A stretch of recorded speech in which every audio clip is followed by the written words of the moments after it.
Chapter 185. After announcing the name list, Gizershur smiled and said, I won't talk about the specifics. Yen explained it well yesterday. It's quite comprehensive. You deserve to be a good student who can get a scholarship while doing special training. Hearing this, there was a burst of laughter in the locker room.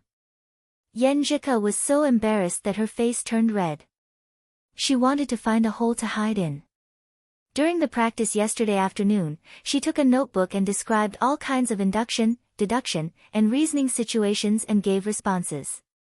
Beside her, Lu Cheng, who was trying hard to hold back his laughter, clearly remembered the girl's focused look and serious tone at that time. I won't talk about the importance of keeping a suitable distance. Their intention is clear. They want to divide us into 3 battlefields. Through their own interweaving, they can create local advantages and accumulate victory little by little. We can't be led by the nose by them and be isolated. We have to contact each other and connect the 3 battlefields into one. Only in this way can we play to our advantage. The following are divided into these situations. First of all, Lu Cheng and Lin Ke have to show their deterrence when they are isolated. They have to chase after their opponents and try to force them to come here. If they can't, they have to come here themselves. This is divided into several situations according to the different opponents and the situation. Second, Lin Ke is divided and limited. Third, Lu Cheng is divided and limited. Fourth, the effect of the opponent's elephant trumpet is beyond expectations. Ninth, unexpected changes happen. The situation is very passive. Lu Cheng and Lin Ke, you don't need to care about our victory or defeat. But you can use this to pretend to rescue us and set up a counterattack trap to create a chance for us to fight head-on. 10th, in the situation of chaos, senior brother Sun Jian, senior brother Li Mao, senior sister Lin Hua, Qing, we don't have to deal with the predetermined enemy.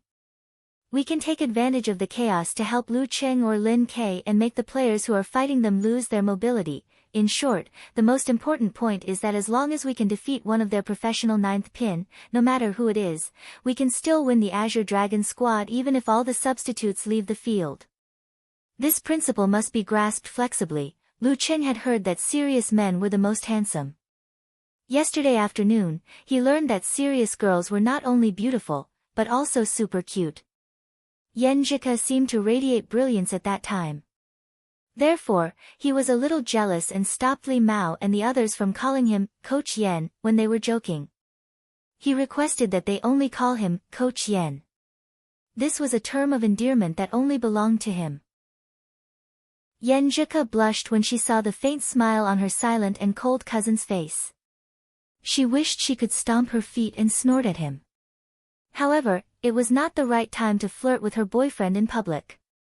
She could only force herself to hold it in. Looking down at her toes, she said softly, I'm sorry. Coach, sure, I'm only summarizing the most likely scenario. It's not detailed enough. As she spoke, her left hand reached behind Lu Cheng and gently pinched him. I didn't laugh. Lu Cheng looked at the girl with a wronged expression. I've endured so much. Humph, we agreed to share blessings and hardships together. Yenjika glanced at him and pouted. She was a little proud of herself.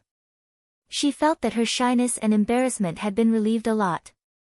It's so good to have a boyfriend. As a lonely old man, Gizershur pretended not to see their interaction. He smiled and said, the situation on the battlefield is ever-changing. Even if you can summarize it all, they can't remember it. This kind of arrangement should be rough and not detailed. The key is to grasp the key points and play flexibly. The reason why this old man doesn't really like to guide you guys on how to play a specific match is because I want you to learn how to deal with it yourselves. You don't have to play in the arena all the time. There will always be a coach helping to analyze and prepare in advance.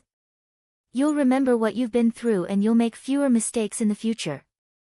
Lu Cheng listened thoughtfully and nodded slightly. He was indeed a master who was born in real combat. Well, go out. It's time to test your results. Gizershur turned around and walked to the door. He laughed in his heart, I can't wait for you to lose the fight and accept the setback. Why would I help you analyze the siege situation and point out the problems in your preparation?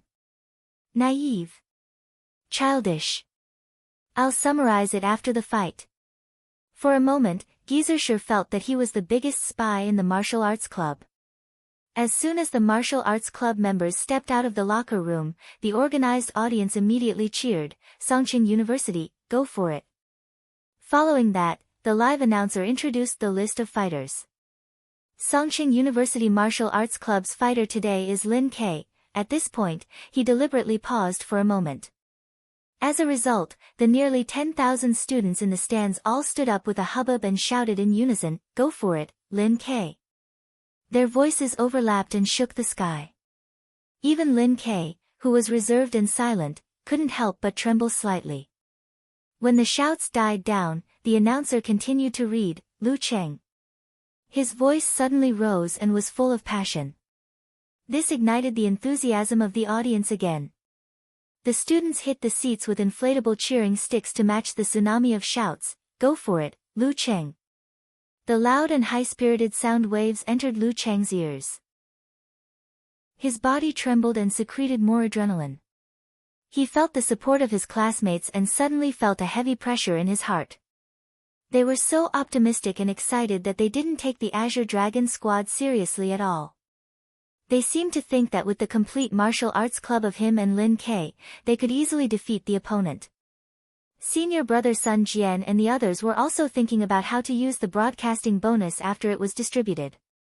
If the anticipated victory didn't come as expected, if he failed to live up to everyone's support, the atmosphere at the scene would be unimaginable. This seemed to be a match that couldn't be lost.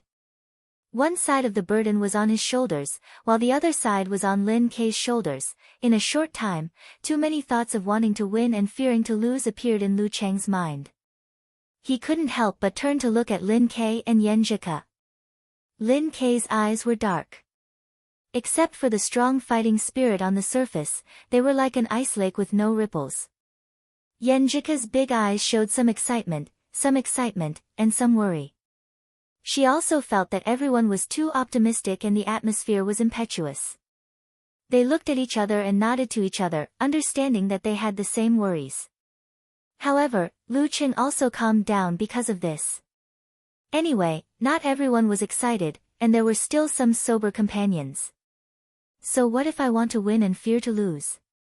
I want to win every match and fear to lose. Lu Cheng took a breath and took the lead to walk past Coach Shi to the arena. At this time, the announcer was still reading the list of fighters. The names, Li Mao, Yan Zhike, Sun Jian, and Lin Hua echoed in the martial arts arena. It was the first time for them to experience such interactive enthusiasm. Their hearts beat faster and their blood boiled. Li Mao's body trembled and he was a little nervous. Fortunately, he knew that he was the assistant today, not the protagonist. His failure wouldn't affect the final result, so he restrained himself. On the other side of the arena, Mo Zizong, Deng Hua, and Zhu Tao were wearing indigo martial arts suits with green dragons around them. They were full of fighting spirit as they climbed the stone steps. Looking at the four black-clothed referees on the arena, Mo Zizong closed his eyes and recalled his mobilization in the locker room. He deliberately exaggerated some words to stir up the emotions of the team members. This was not only for today's match, but also for the long-term development. Before the joint establishment of the Azure Dragon Squad, each of the four martial arts schools only had one aged 9th pin and one robust 9th pin martial arts school.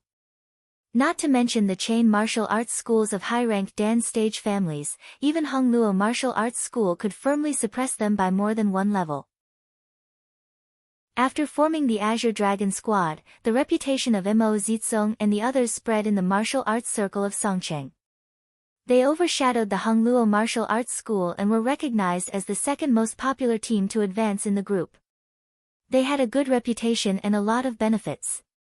If they lost today's match, the preliminaries of the Azure Dragon Squad would come to an end. It was hard to say whether they could form a team again next year. It was easy to go from frugality to extravagance, but difficult to go from extravagance to frugality. Mo Zizong, who was used to doing things as the captain of the Azure Dragon Squad, didn't want to go back to the past. He didn't want to go back to being an ordinary deputy master of a martial arts school. He wanted to unite the people with the preliminaries and win over the disciples of various martial arts schools. He wanted them to understand that they were weak when they were divided, but strong when they were united. He wanted to promote the 4 martial arts schools to form the Azure Dragon Club. When he opened his eyes, Lu Cheng and the others were already standing in front of him. There were 6 of them. After applying for the special competition format, they had to face the advantage of the enemy's number. If I had the strength of Lu Cheng or Lin Ke, everything wouldn't be so difficult. Mo Zizong glanced at his opponents with a little envy. Because there were too many people, there was no time for talking in the special competition format. There was only 1 minute for adjustment. After Li Mao and the others calmed down, the head referee waved his right hand. Start. As soon as he finished speaking, the 3 professional fighters of the Azure Dragon squad rushed out. Although Mo Zizong was known for his strength, his speed was not slow at all. His muscles were full of explosive power. He was like a running elephant. Deng Hua and Zhu Tao deliberately stayed half a step behind. From the perspective of the big screen, they were like a sharp arrow shot out, and Mo Zizong was the tip of the arrow. Facing this, Lu Cheng and Lin Ke rushed forward according to the analysis of Coach Yan in advance. Yan Zhike and the others kept a distance from each other and followed closely behind. When the 2 sides were about to collide, Mo Zizong suddenly stood still. His legs firmly planted on the ground, like a giant elephant calmly crossing a river. His muscles wriggled, and his abdomen swelled and then contracted. Woo! A horrible sound of elephant trumpet suddenly came out. Lu Cheng felt his head buzzing. His qi and blood were rolling in his chest, and his footsteps slowed down. Yan Zhike and the other amateur fighters were even worse. Their footwork was disordered, and they were dizzy.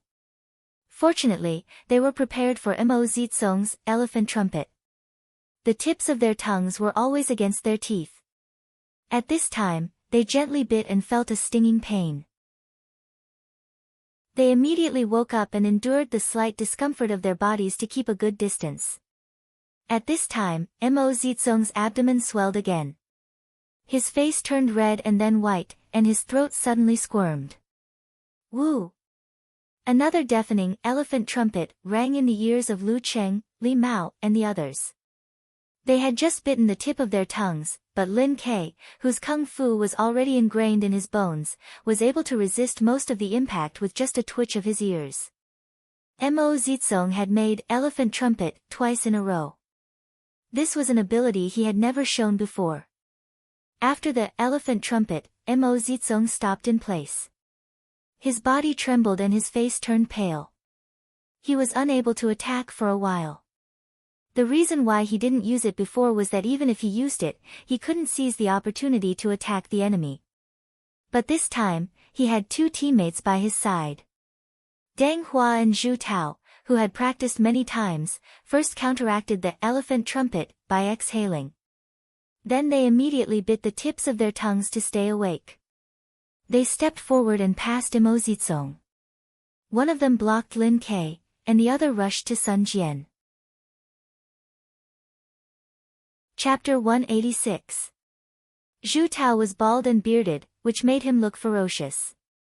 But in reality, he was a good-tempered otaku who spent most of his time juggling the martial arts club and his family. He wanted to take the opportunity to attack Lu Cheng and get rid of him, but he knew clearly that Mo Zizong's second elephant trumpet was forced, and its power was far less than normal. It could only bully amateur fighters. For Lu Cheng, who had reached the level of professional 9th pin, it wouldn't affect him too much. At most, he would feel dizzy, nauseous, and lose balance for a few seconds. In this case, he had no way to defeat Lu Cheng. If he was careless, he would be forced to confront Lu Cheng head-on, which was not worth the loss. Lu Cheng was a fighter who had mastered silence skill and had great control over his body. Zhu Tao took a step forward and stomped with all his strength. Like a cheetah, he pounced in front of Sun Jian. His muscles bulged, propping up his greenish-black skin.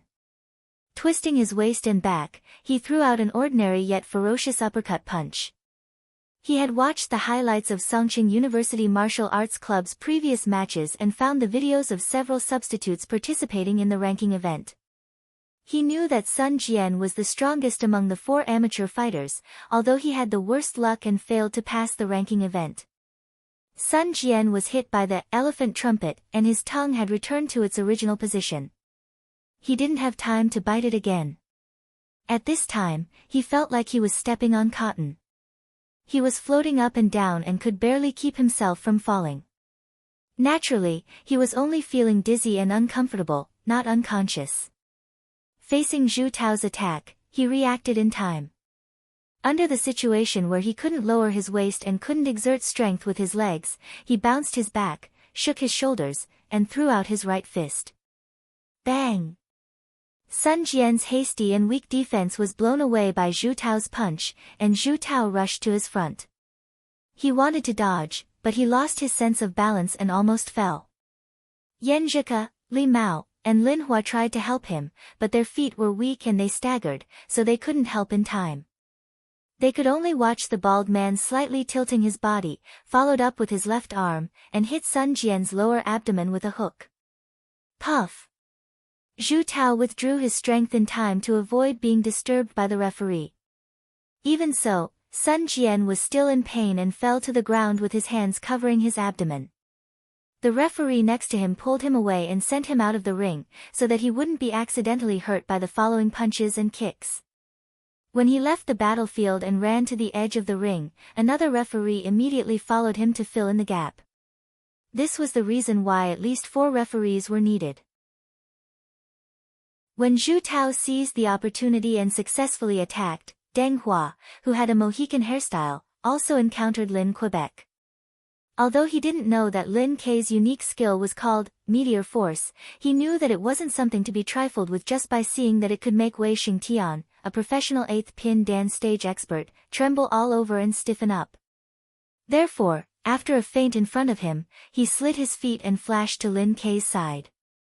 His body slightly arched, his muscles trembled, and his waist and back swayed as he struck an aggressive blast punch. Roar!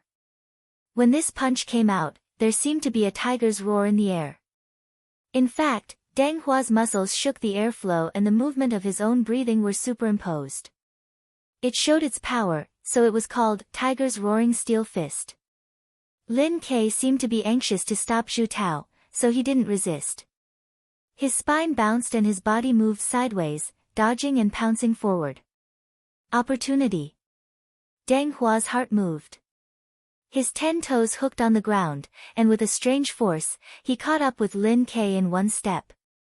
In the tiger's roaring wind, Deng Hua threw a punch to his opponent's right shoulder. He grasped the timing very well. Lin Kei's right foot had just stepped out, so he couldn't kick to the side and back. His arm obviously couldn't block the punch, so it was too late to attack the opponent's vital part to force him to retreat. As a warrior who had experienced hundreds of battles, Deng Hua's heart could not help but flash with a trace of joy. If he could take advantage of Lin Kei's panic to take him down, then he would be the one who had contributed the most today, and could boast about it for several years.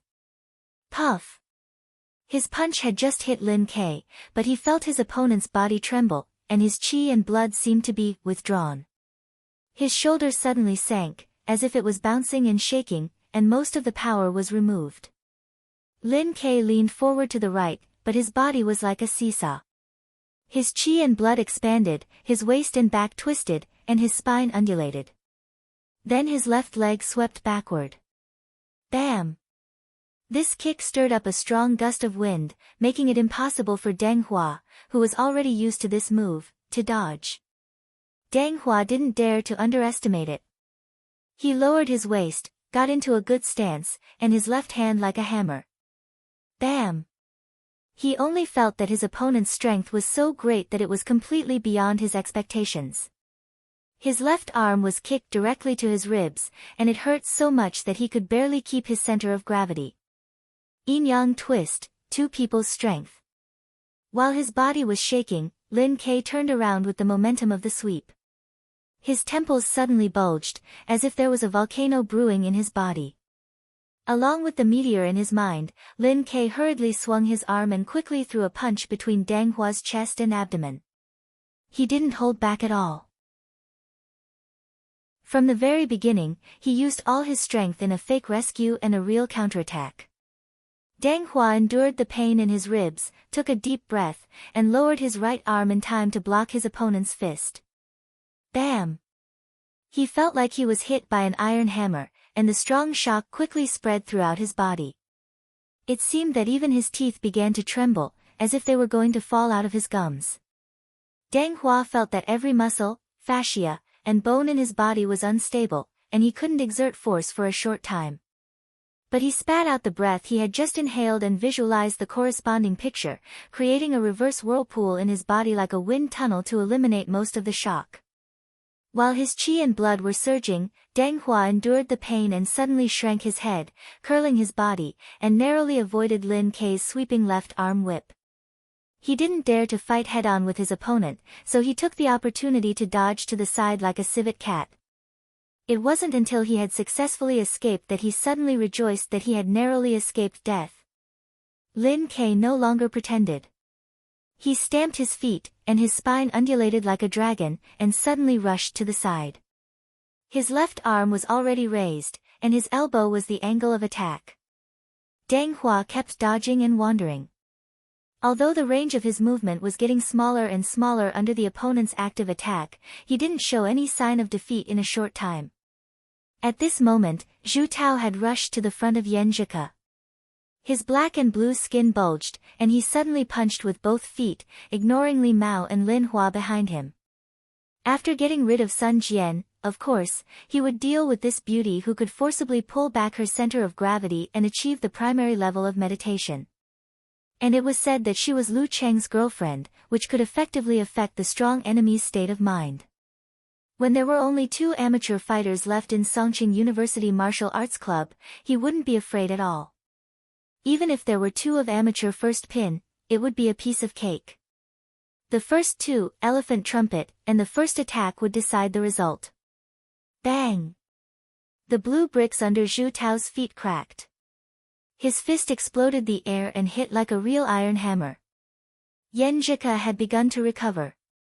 She knew that as long as she could block this attack, she would be rescued by her companions. So she didn't panic. She took a deep breath to bear the pain, lowered her waist, and crossed her arms. Bang! She had just blocked Zhu Tao's fist and made a step back in time, trying to dissipate the force. Under normal circumstances, she should have been able to block this punch and failed because of the opponent's follow-up attack. But now she had just recovered from the elephant trumpet and hadn't completely adjusted her condition, so she didn't have enough strength to use and dissipate the force. After a moment of stagnation, she couldn't bear it and took another step back. Her light body staggered. Lu Cheng had recovered a while before Zhu Tao quickly defeated Sun Jian. At this time, seeing Yan Zhike in danger, he seemed to rush over without thinking. Like an eagle with open wings, he was going to attack the enemy's back. Besieging Wei to rescue Zhao. Seeing this, Mo Zizong, who had recovered, was happy. He knew that Lu Cheng was worried about his girlfriend and made the most unwise choice. His strong legs suddenly rushed to Li Mao, who was attacking Zhu Tao. He wanted to take advantage of the remaining effect of the elephant trumpet to finish him quickly. As long as Lu Cheng couldn't defeat Zhu Tao in 1 or 2 attacks, the situation would be reversed. Zhu Tao was not a fool. Once Lu Cheng attacked, he would definitely give up attacking Yan Zhike and turn to a wandering battle instead of a head-on fight. You are still too young and inexperienced. At this moment, he saw Lu Cheng, who was charging forward, stomp on the ground, shattering the green bricks. Using the force of the stomp, Lu Cheng turned around and pounced on him aggressively. It was as if Lu Cheng had long been prepared and expected this. He grasped the timing perfectly, making it impossible for him to dodge in time. According to Coach Yan's instructions, once she was in danger, he should not rush to rescue her. That would only cause chaos and give the opponent the opportunity to take advantage of the situation. The best choice was to fake rescue and counterattack. A thought flashed through Lu Cheng's mind. He had already adjusted his muscles when he pounced on Zhu Tao. Now he was ready.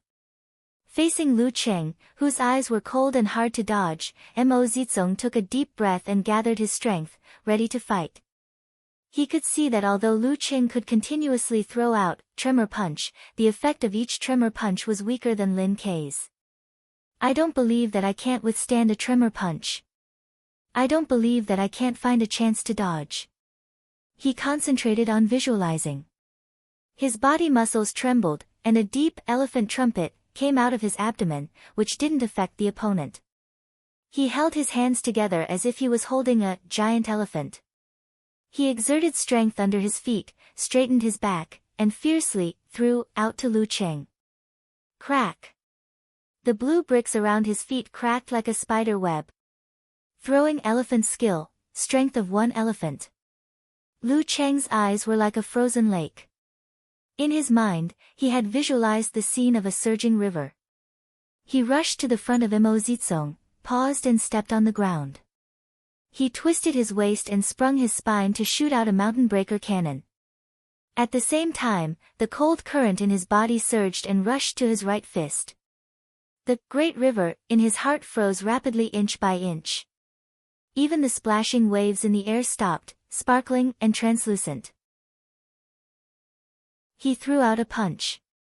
Frost Force. Chapter 187. Bang! With a dull sound, the big screen in the stadium froze at the place where Lu Cheng and Mo Zizong's fists collided. There seemed to be rings of impact spreading outward. Some of the audience forgot the panic when Sun Jian was knocked out of the ring. They stared at the screen attentively, forgetting to cheer for Lu Cheng. The exchange of blows only lasted for a moment, but Mo Zizong felt as if he had passed a long century.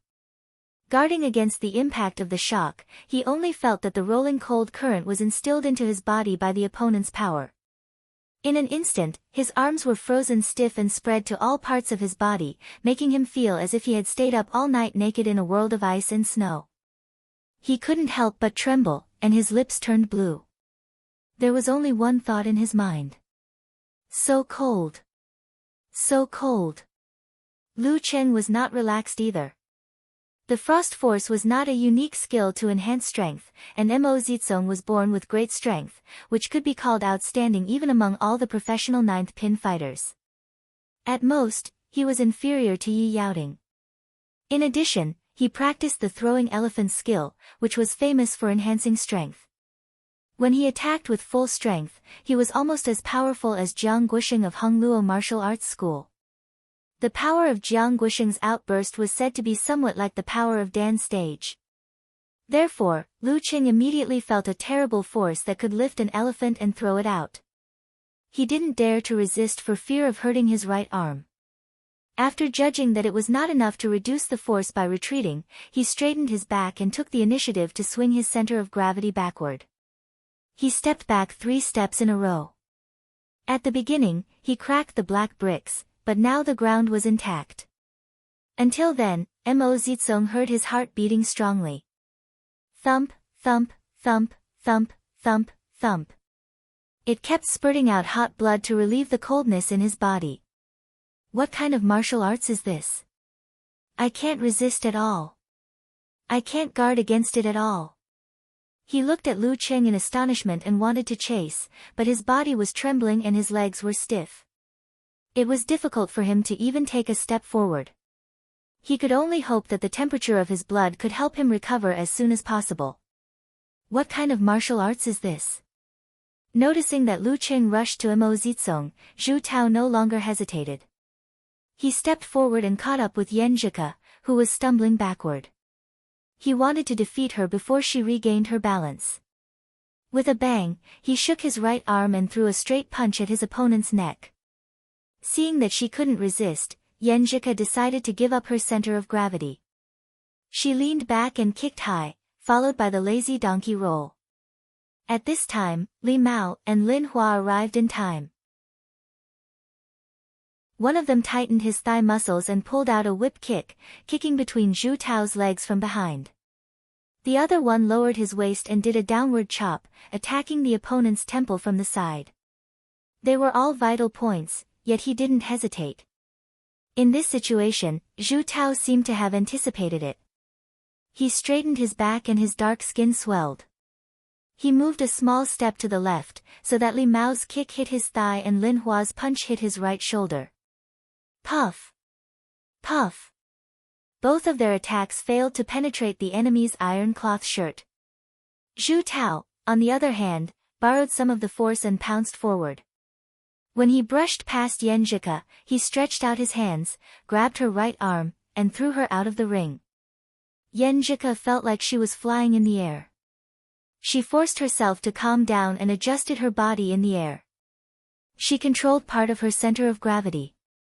Then she straightened her spine and put strength in her waist. She turned over and landed lightly. She didn't fall. The only problem was that she was outside the ring. I'm so angry, but I have to keep smiling. I can't affect Cheng and the others. She pursed her lips and walked around the ring to the seats of the home team while watching the match on the field. No matter how much preparation and analysis was done, it was always not enough in the ever-changing actual combat. Zhu Tao was relieved when he succeeded in one move. He took a few steps forward, turned around, and pounced on Li Mao and Lin Hua. This time, he didn't need to worry about being besieged. Two amateur fighters couldn't be called besieging. At this time, Lu Qing released most of his strength and gathered the rest into the soles of his feet. In exchange, he made a cracking sound and a more ferocious attack. Both the students on the scene and the audience in front of the computer and TV were surprised that Mo Zizong didn't seize the opportunity when Lu Qing lost his center of gravity and staggered back. But Yan Shaoling and Brahman thought of Peng Qingguang in the last match and nodded as if they understood everything. Yes, tremor punch. Only Peng Liyun in the office of Shanbei University Martial Arts Club frowned slightly and stared at Mo Zizong's pale lips. While pouncing on his opponent, who had not yet fully recovered, Lu Qing quickly adjusted the subtle changes in his body corresponding to the frozen ground map, so that some of his muscles, fascia, and joints were in a ready state. Since he had only started practicing the Thunder Roar Zen for a month, his martial arts had not yet been refined into his bones and body, so he could only rely on the breathing method to indirectly affect his internal organs. Therefore, he needed a certain amount of time to prepare to use the Frost Force, which was difficult to achieve in one go. And because he had just started to practice this force today, he couldn't combine it with the Thunder Roar Zen, so he couldn't use the Severe Warning, which was the ultimate move of the latter. Within 2 steps, Lu Qing rushed to Mo Zizong. He had adjusted his body and was ready. In his mind, he once again visualized the surging river with turbid waves. Crack! Lu Qing stepped on the ground and completely crushed a cracked brick. He bent his ankle joint, straightened his knee, straightened his back, swung his shoulder, and made a seemingly ordinary forward punch. But in his body, the forces that had been brewing burst out at the same time. They overlapped with each other and created a sense of coldness, which made the power of frost suddenly magnified and turned into a cold wave, rolling to the front of his fist. In the visualization, the cold wave came, and the river with horrible kinetic energy was frozen in an instant. It was covered with layers of ice, and the waves flying in the air were no exception. They were like delicate works of art. Stimulated by this, Lu Qing's muscles, viscera, and fascia regenerated subtle changes. Then there was a strange wave, which condensed the coldness rushing to the front of his fist and turned it into ice. Ice Frost Force and Frost Force. Bang! When Lu Qing made the forward punch, there seemed to be white air around his fist, like the kind that was exhaled in the cold winter. This was a sign that he was not skilled enough in Frost Force, so the force leaked out. The sign of the real primary level was that when he made a punch, all the force would be restrained. Facing this punch, thinking of the experience just now, Mo Zizong really didn't want to block it, so as to avoid another cold hell. But he had no choice. The numbness of his legs had just disappeared. If he hurriedly dodged, Lu Qing would seize the opportunity to give him a fierce punch. He suddenly took a deep breath, and a low elephant sound came from his abdomen again. But the sound was full of trembling, like a tropical animal coming to the extreme north. Lowering his waist and back, Mo Zitsong bulged his stiff arm muscles and crossed his arms in front of his body. Bang! The punch hit the center. The cold current poured into Mo Zitsong's body, making him taste the horrible feeling of his body being frozen quickly and even losing his consciousness. Cold. Cold. Cold. His teeth chattered involuntarily. He only felt that the temperature of his body was rapidly decreasing. His heart beat violently, resisting the invasion of the cold. Frost Force. In the office of Shanbei University Martial Arts Club, Peng Liyun whispered to himself. Frost Force? Su Wanyan looked at junior brother Peng beside him in astonishment. The computer screen in front of them flashed with snowflakes and made a buzzing sound, as if it was affected by an external electromagnetic field. When Yan Zhike was thrown out of the ring, Lin Ke, who was constantly reducing the range of Dang Hua's fighting, suddenly stopped, as if he had fallen into a state of silence. He took a breath, and seemed to withdraw his force, spirit, and qi and blood. After suppressing them to a certain extent, they suddenly burst out and gushed out.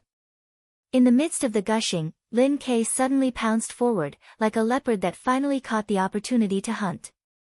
Dang Hua thought that the safe distance and reaction time were all gone under this pounce. Before he could dodge, Lin Ke had already arrived in front of him. The feeling of the dance stage. He was horrified. He took a deep breath, and without even thinking about it, he quickly raised his arms in front of him. He had just put on a defensive posture when Lin Ke's fist hit him like a meteor. It was extraordinarily fast, mixed with the remaining gushing intent. Bang! The moment the two came into contact, Dang Hua felt as if he had been struck by a bomb. The shockwave roared, shaking his entire body, causing every bone in his body to shake. Every muscle in his body trembled, and every part of his blood and qi was roiling.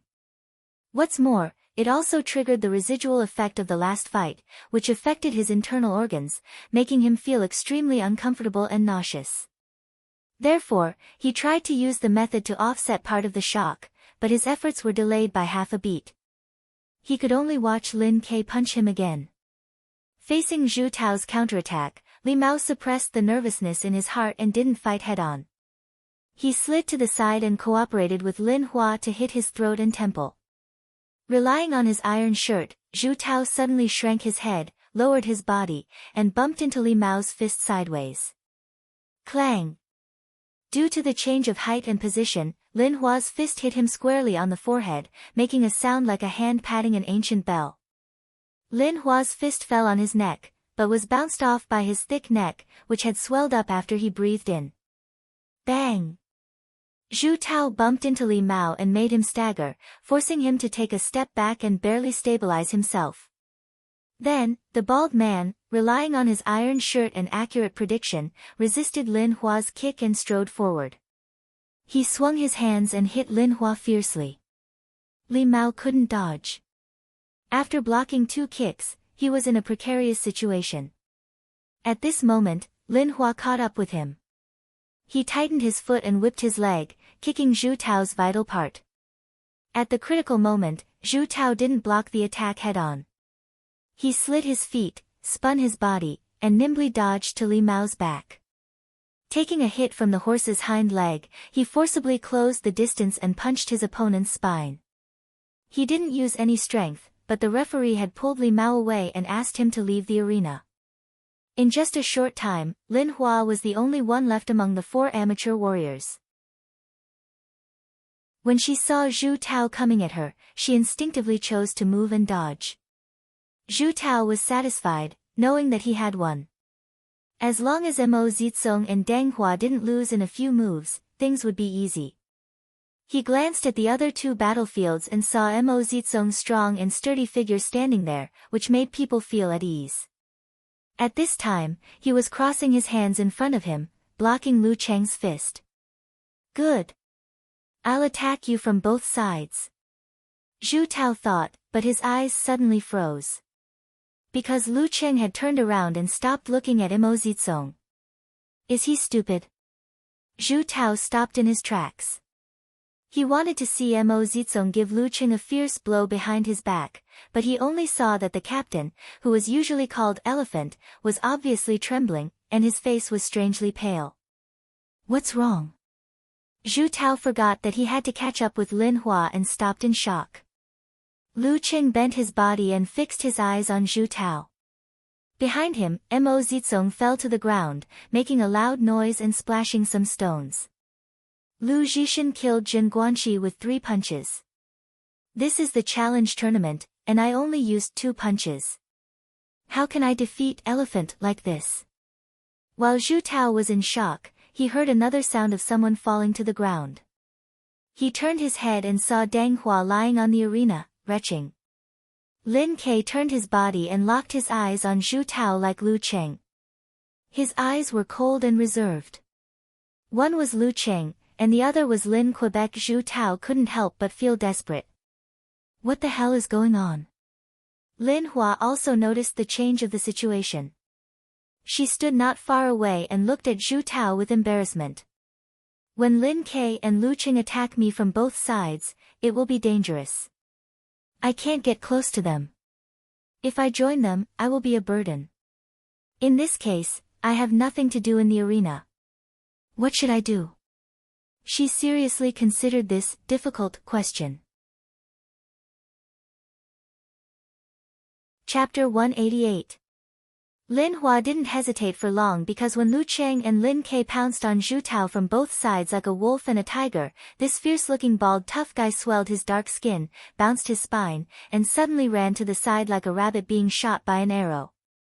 Then, he jumped out of the ring. Jumped out of the ring, the cheers of the audience stopped abruptly, and there was a moment of silence. Unexpectedly, the awe-inspiring Zhu Tao didn't even dare to try and directly admitted defeat. He was in a hurry, as if he was escaping from a dangerous place. Under the ring, Zhu Tao didn't feel ashamed at all. Instead, he felt lucky that he made a prompt decision without hesitation. If it was just Lu Cheng alone, no matter whether he had fought hard or not, he wouldn't dare to say that he had a good chance of winning. The horror of the tremor punch in succession was still fresh in people's minds. And now, Lin Ke was eyeing him like a tiger watching its prey. If he didn't admit defeat, would he stay in the ring and wait for the new year? It was not that he was timid, but that the enemy was too strong and too terrible. A wise man submits to circumstances. He thought about raising his hand to admit defeat to the referee, but considering that he had just thrown Lu Cheng's girlfriend out, he was worried that Lu Cheng would pounce on him before he could make a move. He would pretend not to know and beat him up first. So, it was safer to dodge first and take the initiative to jump out of the ring. Lu Cheng stopped where Zhu Tao was standing and watched him jump off the ring with amusement. He didn't expect that this tough-looking bald tough guy would admit defeat so quickly. He couldn't help but sigh to Lin Ke next to him. Actually, I'm close to my limit. Zhu Tao didn't need to be so scared. This was not a lie. He had just learned the frost force and was not familiar enough, so the consumption was much greater than expected. What he had prepared before was to use the frost force followed by the thunder roar zen, but his plan was disrupted by the second elephant trumpet. In order to turn the situation around in time, he had to go all out and use the second frost force. Until now, he felt that his spirit was a little empty. However, Lu Cheng didn't think that it was lucky to scare Zhu Tao away with only his momentum. If they really fought, he could still use the Thunder Roar Zen, and his other martial arts were also at the level of professional ninth pin. Besides, he still had his brother-in-law, didn't he? Wouldn't it be great to be his assistant, slacking off and practicing the Taiping boxing? Hearing Lu Cheng's exclamation, Lin Ke turned to look at him and spat out 3 words without changing his expression. Me too. I, too, am I. Lu Cheng was stunned at first, then he came to his senses and looked at his brother-in-law in shock. He saw that his brother-in-law's eyes were dark and clear, and he didn't look like he was joking. What a coincidence. Lu Cheng couldn't help but laugh dryly. At this time, the referee raised his right hand and loudly announced, in the end, Songqing University Martial Arts Club wins. The audience let out a cheer, cheering for the victory, but also regretting that the battle had ended so quickly. The match just now was exciting enough and thrilling enough. The only problem was that it was too short. It's not satisfying, it's not satisfying. With the referee's announcement, Lu Qing restrained all other emotions, and only the joy of victory and the shouts of bonus, bonus echoed in his heart. He raised his hand and applauded to the students on both sides of the stands. In the warm applause, he walked briskly back to the seats of the home team, clenched his fists, and bumped with Sun Jian, Li Mao, and the others one by one. When he came to Yan Zhika, he resisted the urge to hug the girl. Taking care of her thin face, he whispered with a smile, "It's all thanks to Coach Yan's ample preparation in advance." Yan Zhika smiled brightly, and her 2 rows of teeth were crystal clear and neat. She slightly raised her chin and said, "Humph, now you know that you won't lose by following me, right?" After saying this, she turned her head and looked to the side, pretending to be normal and said, "Your frost force is also very powerful." Hearing Yan Zhika's praise, Lu Qing suddenly felt satisfied and proud, as if he was happier than winning the battle just now. Moreover, even without the Jin Dan, the frost force now truly belonged to him. The qualifying bonus should be no problem, he said happily. At this moment, he had a flash of inspiration and took the opportunity to make an invitation. "After 3 months of hard work, I finally got a good result. How about we take the bonus and have a trip nearby on the 1st of May to celebrate?" Yan Zhika looked up and her pretty face flushed. "I have to think about it." "Think about what?" Lu Qing asked half-jokingly. He was in a very good mood. For this kind of thing, the girl didn't directly refuse, which meant that there was a great chance. "Humph, it depends on whether I like the tourist spot you choose or not. It depends on whether you are honest or not." Yan Zhika snorted, but there was no anger in her eyes. Gizur looked at them silently and couldn't help but curse, "How can there be no setbacks? This bastard still doesn't come to please me. He only knows how to follow Yan Zhika around. Ah, I'd rather raise a dog than accept this disciple." On the side of the Azure Dragon squad, Mo Zitsong and Deng Hua had been helped off the stage. One was pale and trembling, and the other was dizzy, walking unsteadily and frequently retching. While the substitutes listened to the unscrupulous cheers of the audience, they all looked sad. They felt depressed, but they also had a sense of common hatred. Songqing University Martial Arts Club is indeed very strong. Lin Ke and Lu Qing are indeed very strong. But we did have a little chance just now. It's all my fault that I underestimated Lu Qing. I didn't expect that he had mastered such a strange force. Mo Zitsong took a deep breath and exhaled the chill, seriously self-reviewing. In fact, he was convinced of his defeat in the previous match. After being forced to fight recklessly, he really had no chance to defeat Lu Qing's chill force. But he couldn't say it out loud.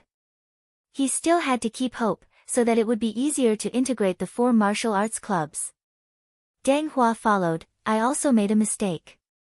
Ugh, I didn't expect that Lin Ke could control his qi, blood and force. Anyway, although we lost this match, it's still honorable. If we come again next year, we may have a chance to advance in the group." Zhu Tao also put gold on his face. But when he recalled the battle just now, he still felt a lingering fear. He only felt that Lu Qing and Lin Ke's eyes were still locked on him. When they met again, they would probably be in the dance stage. In the live broadcast room of Songqing TV station, Fang Juexiao smiled bitterly. "This match is really wonderful, but it's too short. How long has it been since the fight started? Is it more than a minute?" "Almost." Ganlu laughed. "Isn't there a backup match?" "It's fine as long as this match is wonderful." "You're right." Fang Juexiao nodded and said, "Old Gan, I always feel that the 2 punches Lu Qing gave Mo Zitsong were a little strange. Can you give us an analysis?" Ganlu nodded and said, "Okay, let's look at the screen." This is a screenshot. We can clearly see that Mo Zitsong's lips are blue and his face is pale, as if he was frostbitten. And Lu Qing usually uses the 24 blizzard strikes of the unique skills of the ice sect. We have reason to believe that he has a supernatural ability or a special talent. He has already mastered one of the core forces of the unique skills of the ice sect before reaching the Dan stage. Let me explain. Martial arts moves are relatively simple without any fancy tricks before reaching the high-rank Dan stage. The core is the technique of exerting force. Every sect has its own secret. Once it's combined with visualization and raised to the level of force, it's the core part of a unique skill.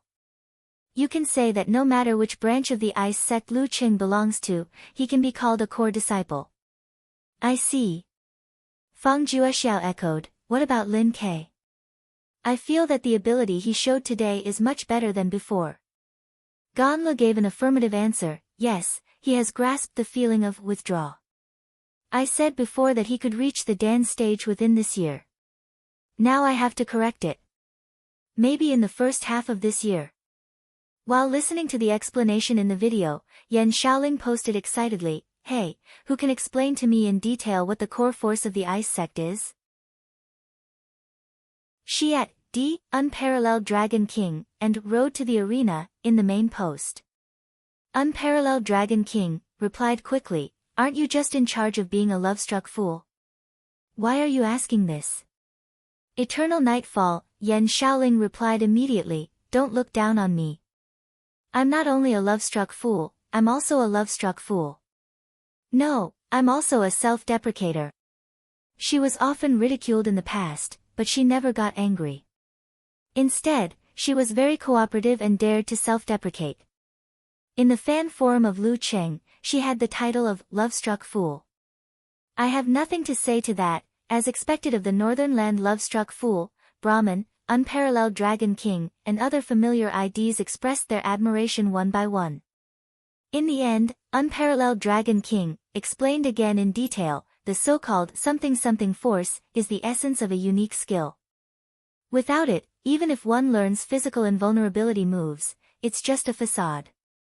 At most, one can only wield 30 to 40% of the original power. Only when a martial artist reaches the Dan stage will they come into contact with this kind of thing. At that time, they will have enough control over their body and the quality of their physical body to cultivate. The peak of the body refinement realm can barely give it a try, but it will be very difficult for the force produced to have special effects such as cold or burning. Lu Qing was able to create the effect of freezing the body before reaching the peak of the body refining stage. This means that he probably has a supernatural ability related to ice or some other special talent. Damn, I remember that he has the supernatural ability of fire. What the hell? Eternal Nightfall, Yan Shaoling replied with a spinning expression. Thank you, Dragon King. Although I am not very clear about it, I know that it is very, very powerful.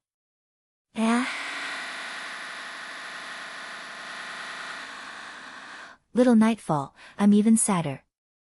My idol has actually mastered the core force of the ice sect. I had hoped that he would join the Longhu Club after graduation and inherit the unique skills of the fire sect. Said Brahmin.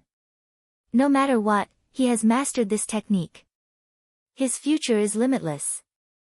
Nye Chi-Chi and the others made similar sentiments.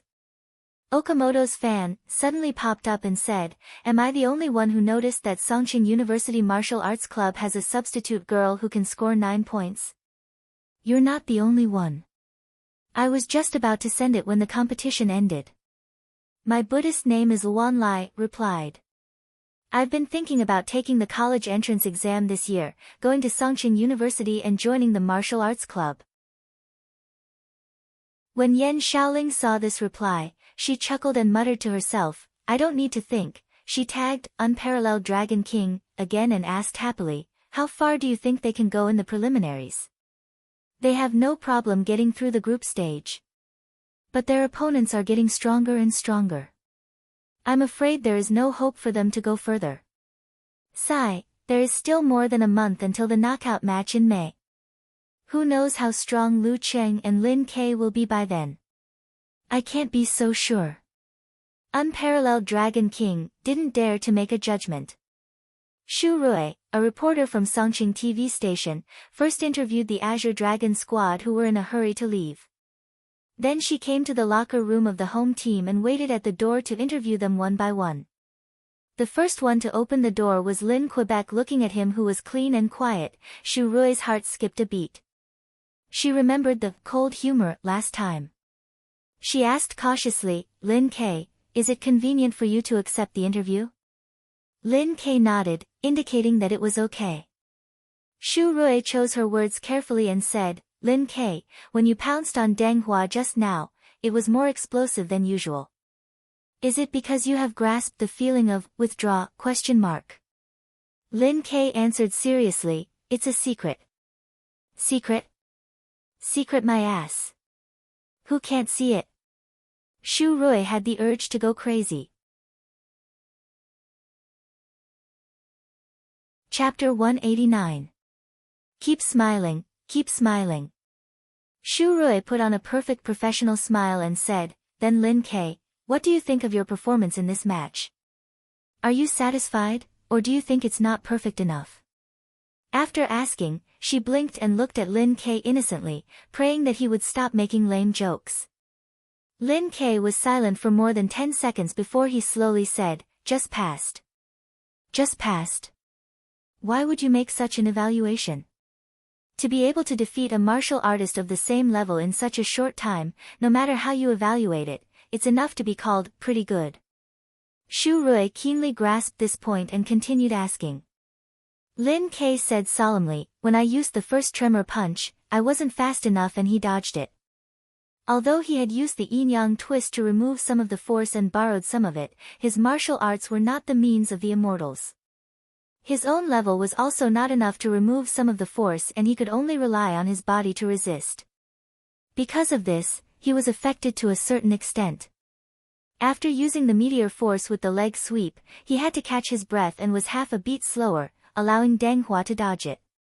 If he had handled it better, Deng Hua might have been defeated by him in the first counterattack. With the physical fitness of the peak of the body refining stage, it's already very good for you to be able to do this. You don't have to take it to heart, right?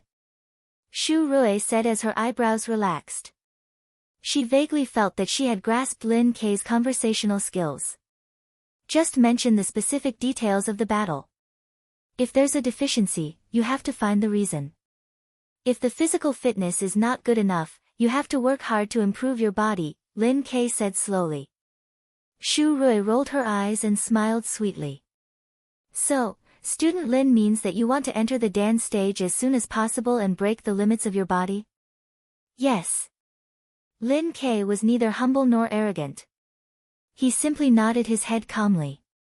Ha, this young master is not that difficult to deal with. If I know his temper, I'll follow his instructions.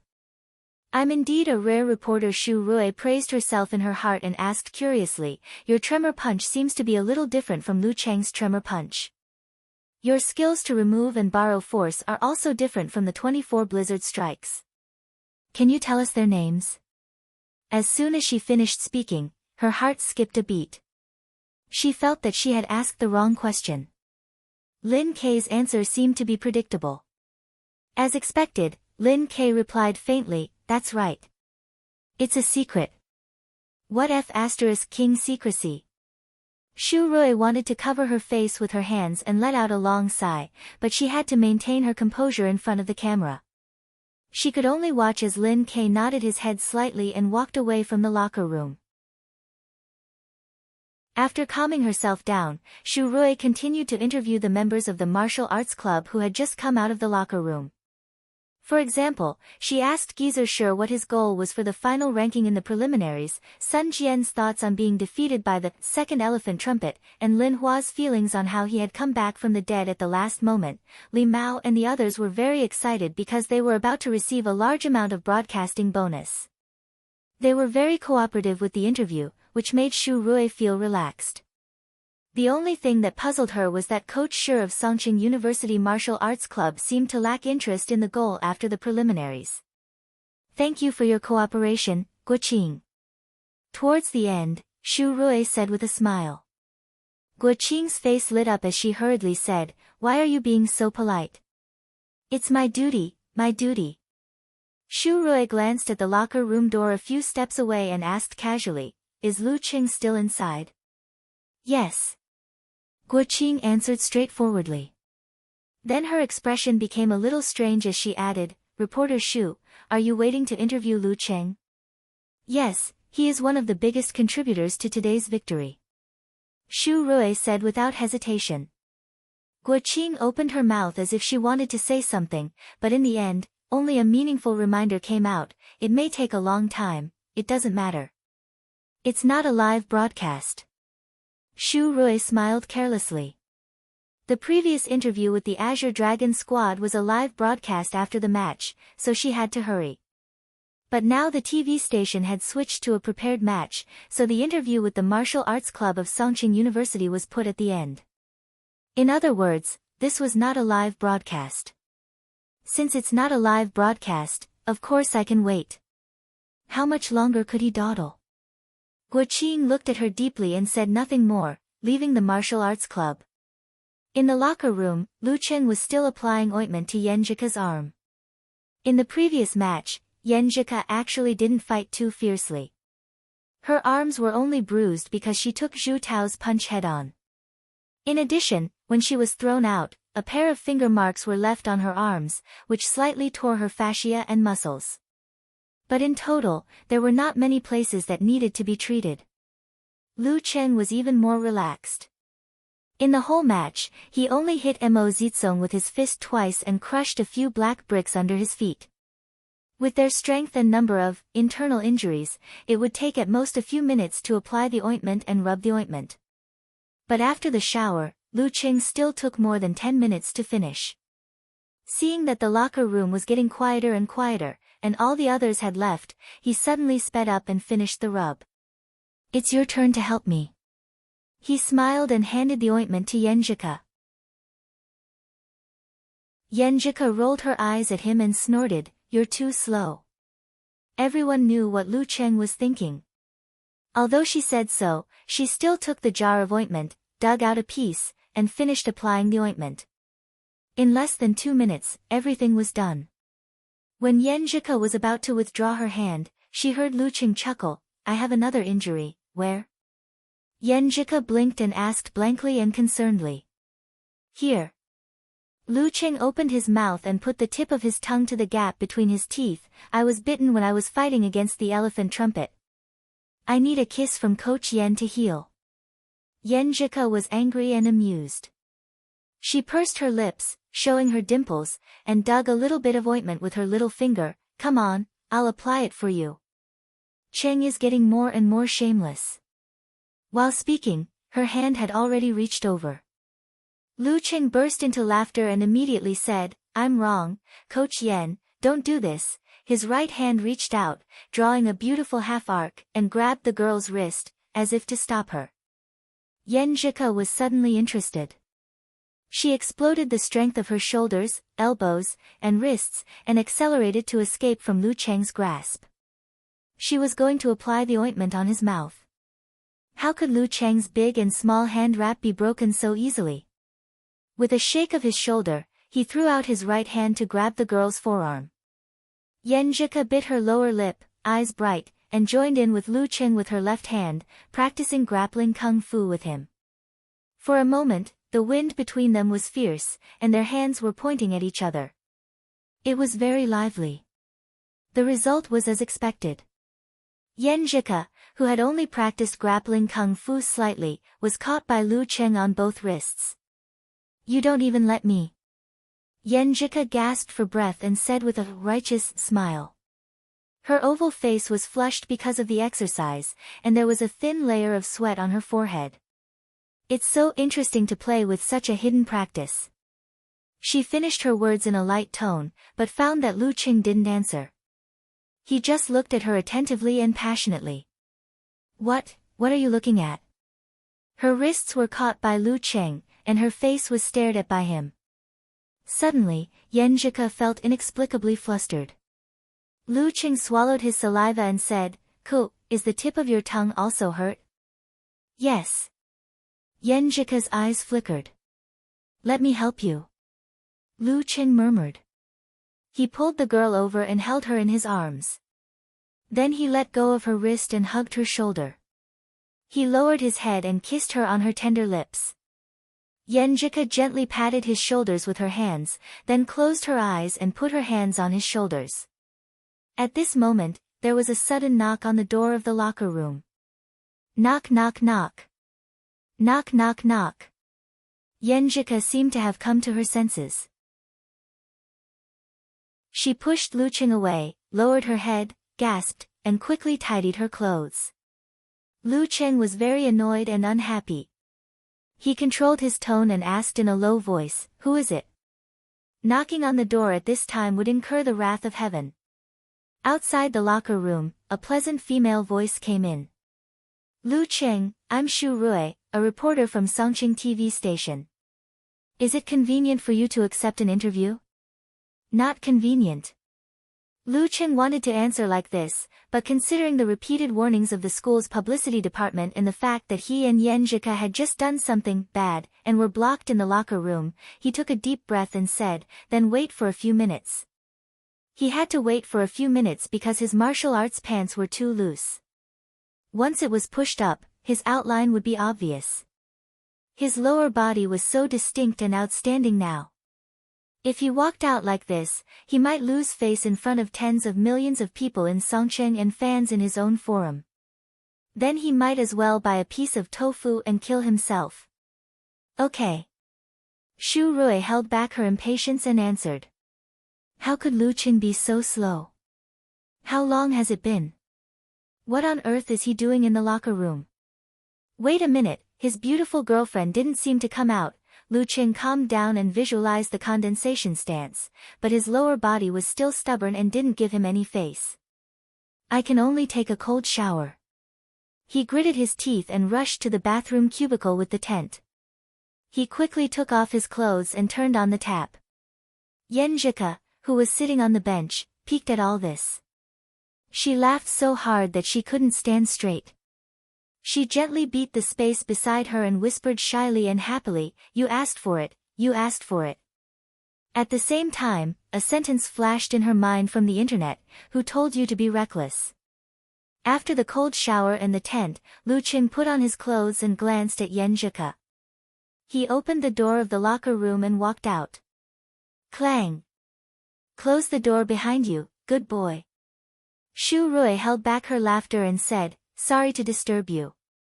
The match over there is more than half done. I have to finish the interview as soon as possible." "Humph, I'm also a college girl with a boyfriend. How could I not know what you are doing?" "You don't have to be so polite. Just ask." What was done couldn't be undone. Lucheng's anger could only turn into deep helplessness. Shu Rui was secretly happy as if she had caught someone's weakness. She smiled and said, "Lucheng, the 2 punches you used to hit Mo Zitsong today seem to be very special. It was different from all the martial arts you have used before. Is it a new trump card?" "Yes." Lucheng answered frankly. Anyone who had watched the match carefully would have noticed this. He had nothing to hide. Shu Rui nodded with satisfaction and continued to ask, "When I interviewed Mo Zitsong, I found that he was still swaying and his face was blue. It seemed that he was hurt by a strong cold. Does this mean that you have mastered a unique skill of the ice sect?" "Not really. I've just mastered it." Lucheng wasn't being modest. He was telling the truth.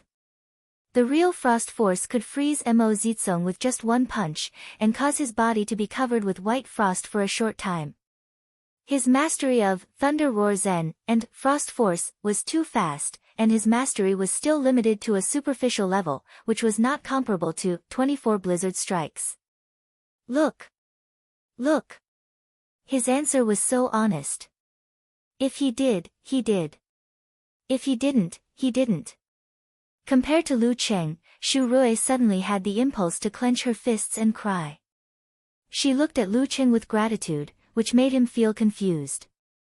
"As far as I know, even in the Danchi state, there are many shortcomings in the similar force. If you want to master it in the body refining state and make such a strong cold, you must have a corresponding supernatural ability or special talent, right? Shu Rui followed this topic and asked again. Lu Qing smiled and said, can I choose to keep it a secret?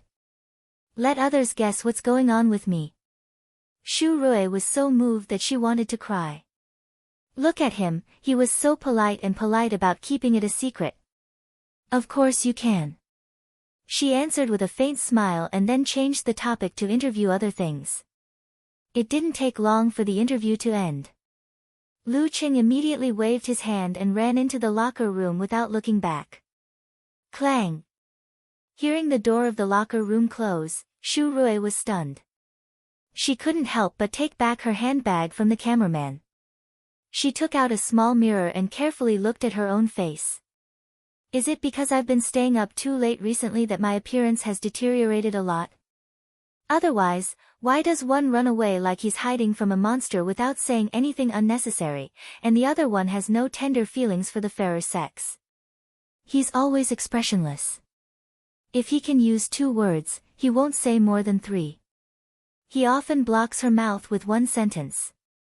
As an outstanding beauty, Shu Rui could feel the kindness of society from time to time since her eyebrows and eyes grew. It didn't matter if she only bought a standing ticket on the train. Most of the time, there would be good Samaritans who would give up their seats. It didn't matter if she forgot to bring some change. The success rate of borrowing money from others was quite high, nothing changed. Shu Rui looked at it repeatedly and made a conclusion. In the blink of an eye, she left the martial arts stadium with the cameraman in a hurry. In the locker room, Lu Qing saw that Yan Zhika had already packed up and was waiting for him. You're going back now? He was a little expectant. Yan Zhika glanced at him and suddenly said softly, you're so tired. You'd better go back and sleep for a while. You can tell. Lu Qing thought that he had successfully concealed it. It was really tiring to use Frost Force twice when he wasn't familiar with it. Of course, I'm a famous detective.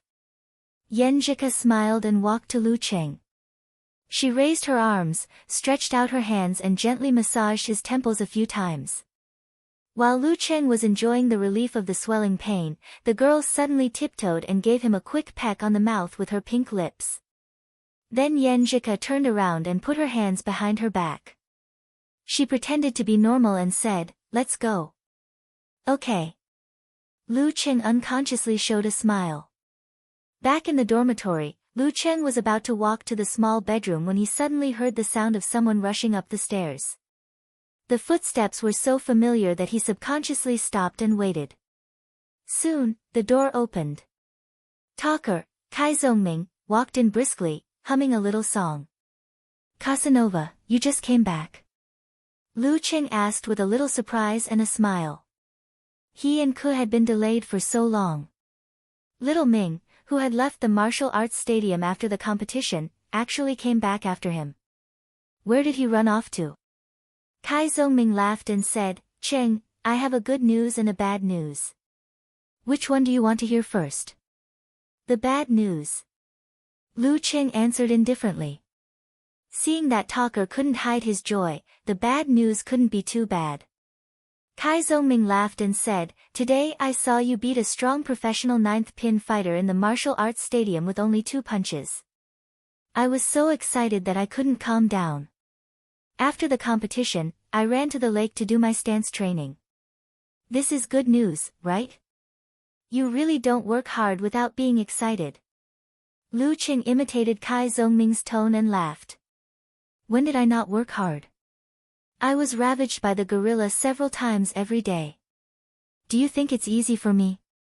Kai Zongming retorted as if he couldn't bear to recall the past. Okay. You work hard. Lu Qing deliberately answered perfunctorily. What's the good news? Good news? Kai Zongming suddenly raised his voice. I succeeded in meditation just now. Ha ha ha ha, I'm really a genius. He imitated a comic character and laughed. Lu Qing was pleasantly surprised. He walked half a circle around Kai Zongming and said, I didn't see it. You entered meditation just like that? What do you mean just like that? Kai Zhongming laughed and said, a freak like you won't understand the bitterness of my months of hard work before I succeeded in meditation. No wonder he's the talker who was mentioned by his master as having some talent. When he gets serious, he's still very powerful. Lu Cheng was secretly happy for his friend, but he attacked him verbally. If you had the awareness during this period of time, you would have succeeded in meditation before the winter vacation. Kai Zhongming didn't mind at all. He laughed and said, Cheng, a bunch of idioms are flashing in my mind. Which ones? Lu Cheng asked curiously. Kai Zhongming coughed and said, amaze the world with a single brilliant feat, soar to the sky, like a fish leaping over the dragon gate, like an ignorant person, a scholar who has been away for 3 days must be looked at with new eyes, how can a golden fish be a fish in a pond, ha? Lu Cheng replied. As the 4th person in the martial arts club to master meditation, before the end of this semester, I will strive for the amateur 3rd pin, and at least the amateur 2nd pin when the next semester starts. Kai Zhongming thought in high spirits. He ignored Lu Cheng, took out his phone, and rushed to the balcony to tell his girlfriend the good news. Good. Looking at his back, Lu Cheng smiled from the bottom of his heart. I'm getting better, and so are my friends. How delightful. In next year's university martial arts competition, Talker might even be able to compete for the reserve seat. Back in the small dormitory, Lu Cheng took off his clothes and lay on the bed. He chatted with Yan Zhika for a while and was about to take a nap when suddenly a message popped up from the other side of the cloud. This was the QQ nickname of his aunt's eldest daughter, Chi Yunfei. Brother Lu Cheng, are you there? Asked the other side of the cloud. Lu Cheng replied with a smiley face, what's up, Feifei? He often chatted with his cousins on QQ, and also had a group for his brothers and sisters. Brother Lu Cheng, I heard from my aunt that you joined the martial arts club in Songqing University, and you're pretty good at it? Chi Yunfei asked with a lively face. Pfft, Mom's mouth. Lu Cheng couldn't help but laugh. He criticized in his heart and humbly replied, it's okay. Mom didn't seem to like him practicing martial arts, and she even bragged about it to his cousins. Chi Yunfei said weakly, I have something to ask you, Brother Lu Cheng. Ask? So formal. Lu Cheng was stunned and replied generously, go ahead. My boyfriend doesn't want to enter high school. He wants to go to the martial arts club to learn martial arts. Brother Lu Cheng, what do you think? Chi Yunfei said. What do you think? Lu Cheng considered his tone and replied, it depends on whether he really likes it or just wants to avoid studying. Even if he really likes it, it depends on whether he has the perseverance and persistence. If he can do it, learning martial arts is also a good way out. As for talent, as long as he was ordinary, there was still hope for him to reach the amateur 1st pin. At that time, it wouldn't be difficult to find a middle upper level job in Shushan and Ningxue. Chi Yunfei was silent for a while and said, he really likes it, but I can't tell whether he has the perseverance and persistence. I'm afraid he will be cheated by those unreliable martial arts clubs. Which martial arts club does he want to go to? Tell me, I'll ask someone to find out. Lu Cheng replied casually. He felt that he had some connections in the Shushan martial arts circle. Qin Rui's Gushan martial arts club was one of the best in Shushan. Chapter 190. Chi Yunfei immediately cheered and said, good, I'll ask him. While waiting for her reply, Lu Cheng found Qin Rui's QQ and sent him a message, Qin Rui, are you there? I have something to ask you. In less than a minute, Chi Yunfei said eagerly, it's called Yaoning Martial Arts Club. He said it's a very good club in Ningxue. Brother Lu Cheng, go and ask him, okay. Seeing that Qin Rui's QQ didn't respond, Lu Cheng opened his address book and called him. After the classic ringtone, the phone was connected. Qin Rui was surprised and happy. Cheng. Why do you suddenly want to call me? Are you back in Shushan? No, I have something to ask you. Lu Cheng answered with a smile, have you heard of Yao Ning Martial Arts Club? Ah. Yes, I know. What's wrong? Did they annoy you? Qin Rui was a little surprised and a little confused. Lu Cheng thought about how to describe the relationship between the two parties and said after some consideration, a relative's child doesn't want to enter high school and plans to enter the Yaoning Martial Arts Club after graduating from junior high school. Hee, that's why I'm here to ask you about the details of their family. Yaoning Martial Arts Club, how to say? It's okay. I've seen the club owner several times. He's of amateur first pin. Several of his disciples are also good. They teach students diligently. It's one of the best martial arts clubs in Ningxue. Qin Rui answered while thinking. Lu Cheng was relieved and said, then I'm relieved. At this time, Qin Rui hissed and smiled, what are you relieved about? If he really wants to learn martial arts, why don't he come to Gushan Martial Arts Club? We don't dare to say we're the best in Shushan, but we're definitely in the top 3. We're better than Yao Ning in every aspect. Don't worry, with me here, he'll definitely sign up. I'll help you look after him and guide him. The fees collected from the students were one of the main economic pillars of the martial arts school. Logically speaking, the martial arts school should not refuse them. However, this was not the case. It involved a very important figure, the passing rate of the ranking event. The number of instructors in a martial arts school was limited, so was the number of students they could instruct wholeheartedly. If they recruited students blindly, they would exceed this limit, which would lead to a serious decline in the teaching quality, which would worsen the passing rate of the ranking event. This would easily lead the martial arts school into a vicious cycle, the passing rate would continue to decline, and the good students would choose other martial arts schools. Without good students, the passing rate would continue to worsen. Because of this, all the martial arts dojos knew to set a threshold and stop before going too far. This caused the best martial arts dojos in an area to be in short supply, causing people to scramble like ducks. It does sound better. Lu Cheng said modestly, will it be too difficult for you? What's so difficult about it? Who do you think we are? Qin Rui patted his chest and said, just give him my phone number and let him contact me directly. You don't have to go through all that trouble. Okay. I'll treat you to a meal when I come back to Shushan during the summer vacation. Lu Cheng said gratefully. He didn't ask how many teams in Shushan were doing in the preliminaries, because according to Qin Rui's usual posts about his mood and other things, it was obvious that they didn't have a good result. As for Qin Rui himself, he was still some distance away from the amateur first pin, so he didn't plan to participate in the 2 amateur ranking events in the first half of the year. After chatting for a while, Lu Cheng hung up the phone and sent a smiley emoji to Qi Yunfei. Ask your boyfriend if he wants to go to Gushan Martial Arts School. Ho ho ho. Qi Yunfei didn't know much about martial arts, so she casually replied. A few minutes later, she sent a shocked emoji. Who wouldn't want to go if he said he could? Brother Lu Cheng, do you really have a way? According to her boyfriend's description, the places of Gushan Martial Arts School seemed to be very popular. Her cousin was just a college student, so how could he have any ability and connections? Did her uncle know someone in Gushan Martial Arts School?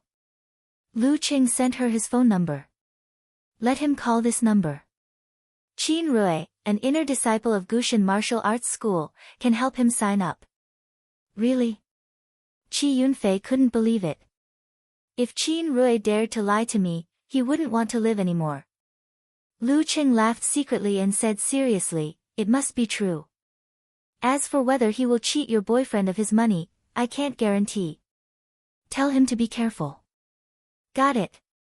Qi Yunfei didn't send an emoji, as if she was anxious to let her boyfriend make the call.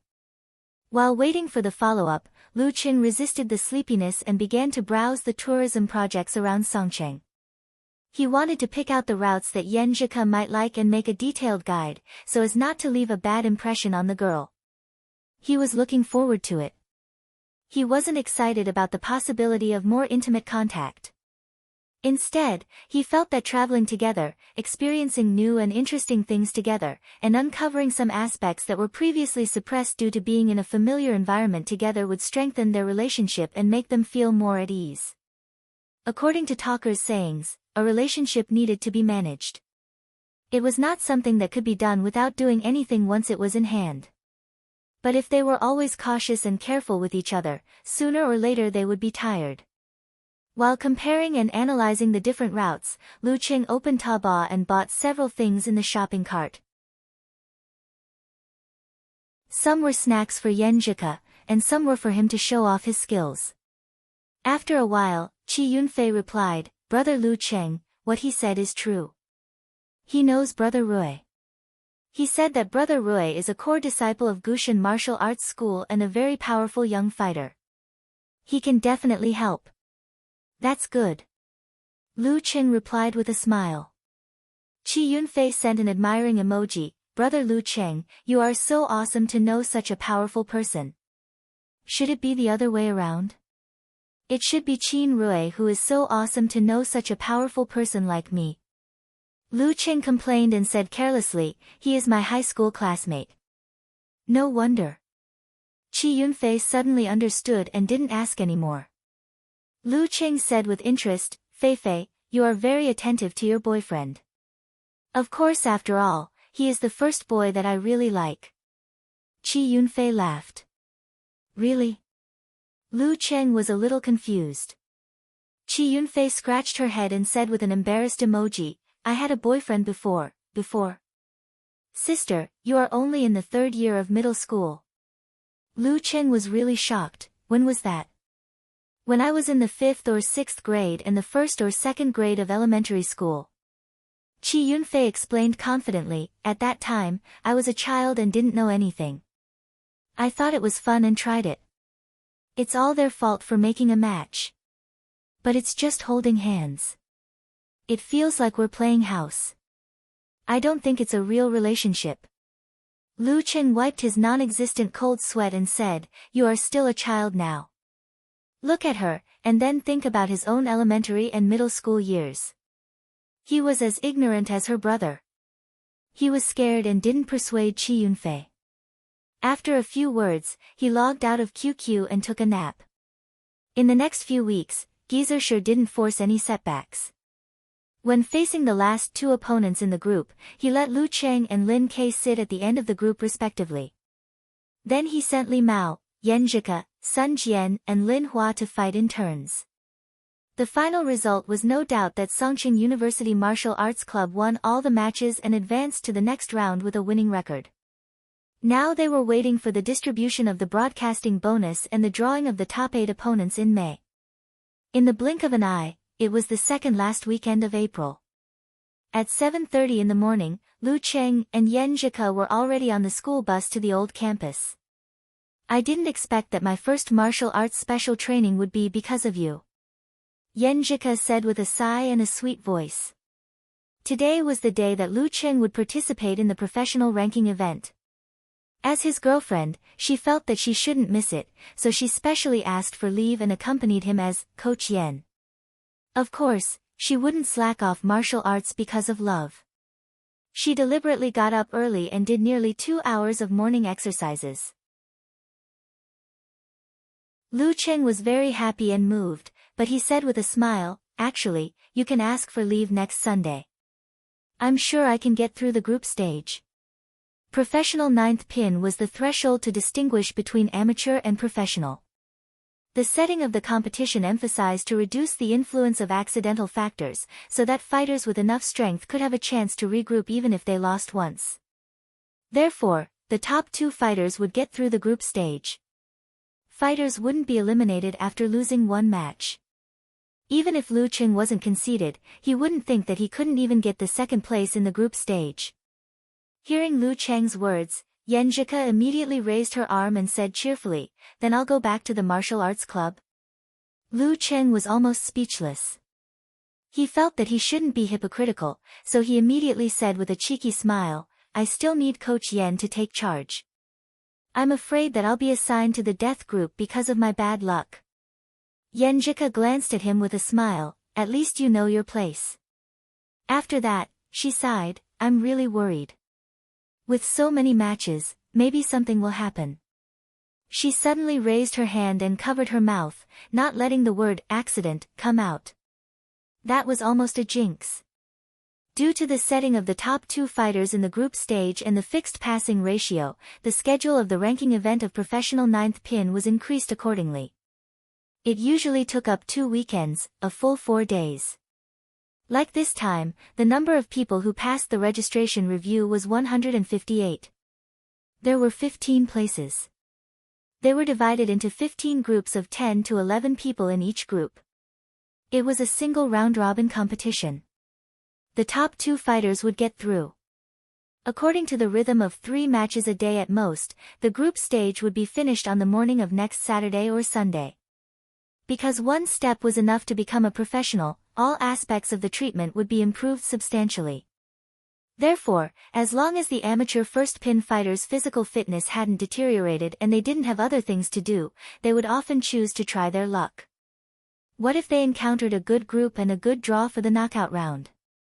Therefore, the number of people who signed up for the ranking event of professional 9th pin was quite large.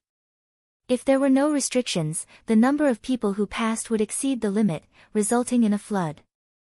Therefore, there was a qualification examination. The applicants had to submit proof that they had defeated at least 2 amateur first pin fighters in the past year.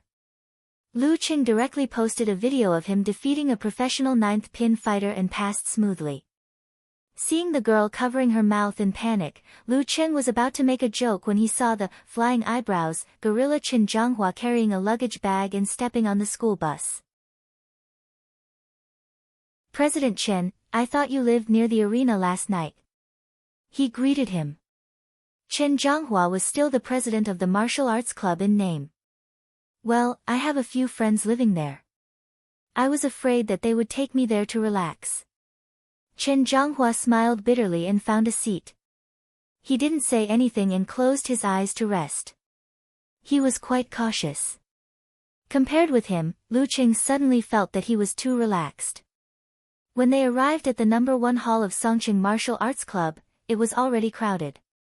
There were fighters participating in the competition, relatives and friends cheering for them, and spectators who came specially to watch this kind of quasi-professional competition. After waiting in line for a few minutes, Lu Qing received the group information and started to read it with Yan Zhika's head.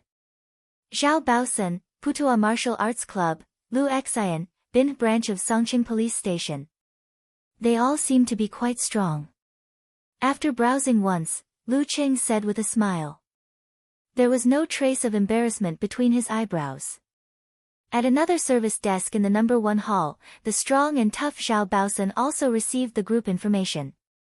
He read it carefully and his eyes suddenly froze. He blurted out, Lu Qing.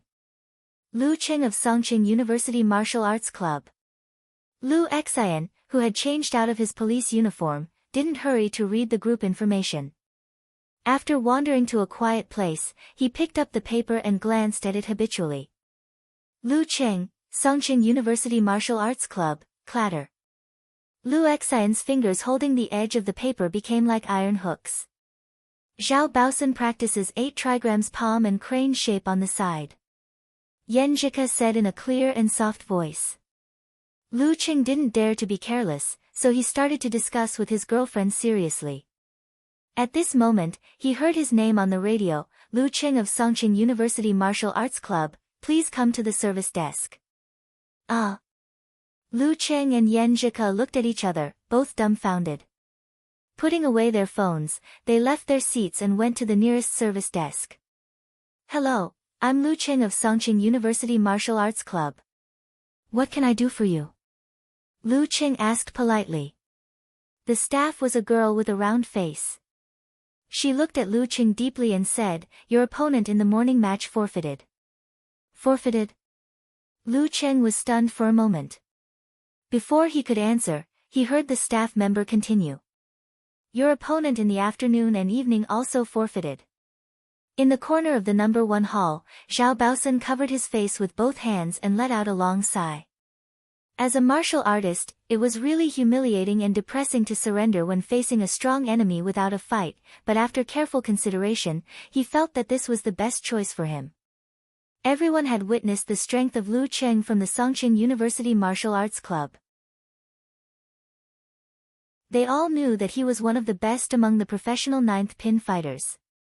It was widely acknowledged that he had already secured a place in the martial arts competition. If Lu Cheng were to face him as an amateur who had not yet entered the professional level, it was easy to imagine how low his chances of winning would be. In such a high-density and high-intensity competition, there was no point in fighting against such a strong opponent who had almost no hope other than wasting time and energy. There was even the risk of minor injuries and residual effects. Since that was the case, it was best to strategically give up, save some energy, and fight for second place with the contestants behind him. That was the most rational and sensible decision. Almost at the same time, the fighters who received the group information all had the same idea. With Lu Cheng's abnormal physical strength, it didn't matter if he had gone through a tough battle or not. They might as well make a decision as early as possible and completely cut off their escape route so that they could fight with their backs against the wall. Forfeit? It was hard for Lu Cheng to describe his current mood. Winning without a fight was definitely something to be happy about. However, he had come all the way here with great difficulty and had a serious discussion with his opponent. In the end, his opponent had given up on the spot, causing his fist, which he had clenched with all his strength, to miss. Did they forfeit all the matches or just my match? He asked subconsciously. He knew it was very common for fighters of professional ninth pin to forfeit in the ranking event, but it usually happened in the second week. Some fighters would get hurt because of the high-intensity fights, while some would lose more than 3 matches in the first week and feel hopeless, so they didn't bother to waste time coming here again. The staff said with a professional smile, "They only forfeited the match with you." Before her voice died away, she glanced at the new message that popped up on the computer screen in front of her. She was surprised and looked at Lu Cheng as if he was a monster. Your 3 matches tomorrow have also forfeited. What the hell is this? She had been working in the martial arts club for 3 years, but this was the first time she had encountered such a thing. Just the mention of a name could make a lot of fighters forfeit automatically. Yan Zhika listened with eager eyes and couldn't help but chuckle. Cheng, I suddenly remembered 2 sentences that I read before. What are they? Lu Cheng held back his disappointment and asked curiously. Make the enemy flee at the sight of you, and a certain name can stop children crying at night. Yan Zhika answered with a smile. Lu Cheng exhaled and didn't know whether to laugh or cry. I think so. But I'm still not used to winning just like that. He paused and looked at the girl. Where are we going next? Yan Zhika answered solemnly, you're right. Back to the martial arts club for special training, of course. Ah. Lu Cheng was stunned. Yan Zhika burst into laughter. Since you don't want to go back, I'll invite you to a date. Anyway, I won't go to the hotel with you. You don't need to rest. Okay. Lu Cheng turned from being stunned to being happy.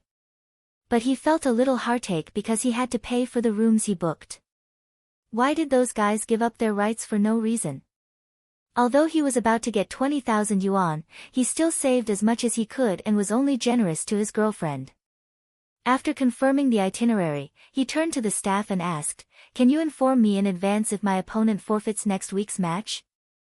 He didn't want to waste another trip on Saturday. Although this could give him more time to date with Ku, he felt guilty that she always asked for leave and delayed her martial arts and learning. He didn't need Empress Dowager to pressure him. Sorry, we have no choice. We can only inform you if someone forfeits, right? The round-faced girl replied with grievance. Next week, although the number of forfeitures would increase, it didn't mean that Lu Cheng wouldn't have opponents willing to challenge him in the group stage. After all, at the final juncture, some people might be only 1 win away from qualifying, while others were hopeless and were willing to fight strong opponents to gain experience. Okay. Lu Cheng could only accept this reality helplessly. It was a reality that others yearned for. On a Saturday in the last week of April, Lu Qing received the notice in advance that his opponents in the morning and evening had forfeited, so he went to the competition venue after the special training of the martial arts club. After waiting for nearly 2 hours, he spent more than a minute and easily defeated a challenger. The next morning, his opponent had already given up because of the injury in the previous match. After letting him do the same low-intensity training, he and Yan Zhike went to the No. 1 hall of Songqing Martial Arts Stadium to wait for the result of the draw. After one more match, he would be a certified professional 9th pin fighter. While waiting, they saw Qin Zhanghua, who couldn't hide his tiredness. "Are you okay?" Lu Qing asked. He had congratulated this teammate who was about to become the former president in the morning for winning the second place in the group. Qin Zhanghua exhaled and his expression was unprecedentedly solemn. "I have to bear with it. Besides, look at the others. Most of them are in the same condition as me.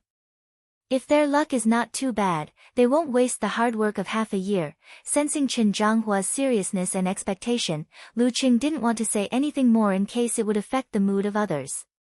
So he withdrew his gaze, held Yan Zhike's hand and looked at the big screen, waiting for the result of the draw.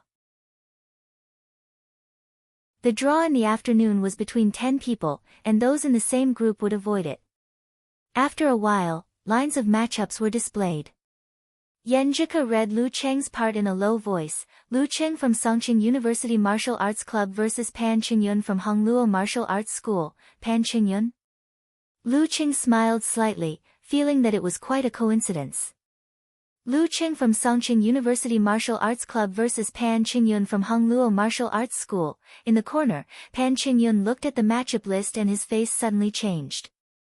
He had tried so hard to win the group competition, but unexpectedly he met this guy. P.S. 2 chapters in 1, begging for monthly votes. Go home after today's meeting. Resume tomorrow. Also, Weixin Wuze 1985 is having a New Year's Day celebration.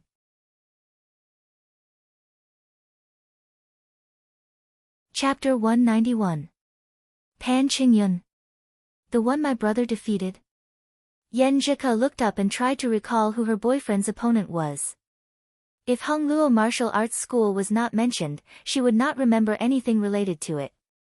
After all, she was hiding in the locker room and applying ointment for Lu Cheng, so she did not see the fight. She only heard that her cousin defeated the opponent in 2 moves. Lu Cheng smiled and said, "It should be. Didn't we read the information of Hongluo Martial Arts School before the competition? I always remember that they have a main force called Pan something. It's probably him. Then he's improved really fast. He was just an ordinary amateur first pin when he competed with us. Now he's qualified in the group and has the strength of a quasi-professional in less than 3 months." Yan Zhike said with some envy and some emotion. The actual combat training in the preliminaries has helped him a lot. It was a pity that she had only fought 5 matches for 3 times. Maybe his luck was better in the grouping. Lu Cheng answered casually. He did not have any hope of advancing from the group in the preliminaries, so he did not care about the details of other matches. At most, he just glanced at the results. When Songqing University Martial Arts Club won consecutive victories and was expected to win the first place in the group, their only opponent would be Azure Dragon Squad. Once they won, the results of other matches would be irrelevant. In this case, Lu Cheng did not have time and energy to pay attention to the matches of Hongluo Squad. He would rather care about his girlfriend and put more effort into his studies. That's true. Yan Zhike nodded thoughtfully and then deliberately put on a serious face, "But you can't be careless. There is still more than an hour. You have to look for his combat videos in the preliminaries. Do you understand?" "Yes. Coach Yan is right." Lu Cheng answered with a smile.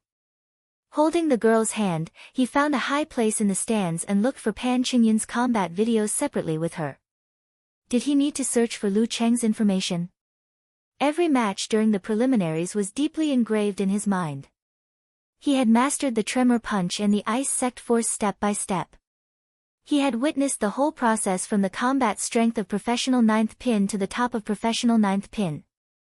How could he win against such an opponent? How could he win against such an opponent? If it was at the beginning of the preliminaries, Pan Qingyun believed that it was possible for him to win if he had a good understanding of his opponent. But now, he had no confidence at all. It was like facing a professional 8th pin expert in the dance stage. He could only pin his hope on the opponent's carelessness and underestimation, or that there would be an accident before the competition and he would not perform well on the spot. Thanks to senior brother Zhang's injury, she had been tested in the preliminaries and had grown a lot. If she hadn't met an old enemy in the group stage and been restrained by her fighting style, she would have definitely been able to win the first place. However, compared to Lu Cheng's progress, her improvement was simply incomparable. I don't have any way to weaken his ice sect force. I can only rely on my physical fitness to resist it. Even if I face Tremor Punch, I won't be able to take more than 2 or 3 hits. Pan Qingyun exhaled and returned to normal. Since he had come this far, he could not give up the professional 9th pin certificate that was so close at hand. Especially last year, many competitions were held in Songcheng and its surrounding areas, which allowed many fighters to pass the examination. As a result, there were 15 places for fighters of professional 9th pin. For those with strength, this was a rare opportunity. It should be noted that if there were extreme situations, such as the martial arts school's ability fighters who had already obtained the certificate and the previous year's competition organization was not enough, there would only be a few places for the professional 9th pin ranking event. In the past few decades of ranking events, the most extreme situation in Songcheng was when only 20 fighters passed the examination to compete for 2 places. Many fighters with professional strength could only fight against each other head-on. I can only fight with a wandering battle instead of an explosive collision, Pan Qingyun made the final decision. This was a fighting style that he was not good at, but it was also a choice that he had to make. Hey, he has been a professional for a long time. Yan Jika exclaimed in a low voice while watching. Then she turned her head to look at Lu Cheng. She was holding a tablet, and beside her was a mobile Wi-Fi specially bought for such occasions. Lu Cheng touched the stubble on his chin and said amusedly, he hid his strength really well. Was it because he was caught off guard by your brother's meteor force? If it were before, he would have been on guard when he knew Pan Qingyun's real strength. But now, it didn't matter whether he was a professional or not. Maybe. Yenjika rolled her eyes and suddenly burst into a smile. She said with a laugh, Pan Qingyun might have wanted to catch my brother off guard, but he lost before he could do anything. He must have felt very depressed and wronged. Using the word wronged, she suddenly felt that the poor Pan Qingyun was a little cute. Lu Cheng said with a smile, no matter how wronged he is, I have to fight seriously. While talking, he fast-forwarded the competition video and fixed the scene on the screen. What are you looking at? Yenjika craned her neck, leaned over and asked curiously. Lu Cheng said with a smile, didn't you just say that when facing me, Pan Qingyun is most likely to choose to move around and fight? Of course, I have to study his habitual dodging direction. This was the problem of habit that his master had mentioned. Just like how he habitually chose the left side in his daily life, if he still had such a habit in battle and was discovered by others, it would be easy for him to be targeted and set up a trap, thus falling into a dangerous situation. Fortunately, his master had pointed this out when he had little actual combat experience and hadn't formed a habit yet. Habit. Yenjika's lips slightly opened and she suddenly understood. She looked at Lu Cheng's side face and clearly felt her boyfriend's talent in fighting again. I also have to pay attention to my own habits. She opened her eyes wide and looked at Lu Cheng's phone screen. Did you find anything? Of course. Lu Cheng said with a little complacency. When given the choice, Pan Qingyun dodged to the right at least 8 times out of 10. Cheng. Yenjika suddenly called out in a crisp voice. Lu Cheng looked at her sideways and said blankly, what? You are so awesome. Yenjika clapped her hands and smiled like a flower. Hey, don't be so exaggerated. Lu Cheng burst out laughing. Yenjika showed her dimples and smiled, I learned from you. At 3:30 in the afternoon, Lu Qing stepped into the arena and stood on both sides of the referee with Pan Qingyun. To be honest, I didn't expect you to be a professional. He sighed with emotion. Hearing this, Pan Qingyun almost burst into tears.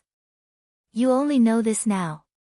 He took a breath and kept his cold and fierce face. I also didn't expect to meet you directly. Does God want me to continue to be an amateur first pin fighter? Lu Qing didn't provoke him anymore. He closed his eyes and finally adjusted his body state. After a while, the referee looked at the electronic clock, raised his right hand and waved it down heavily. Start. Lu Qing exerted strength in his legs and suddenly straightened his bent knees.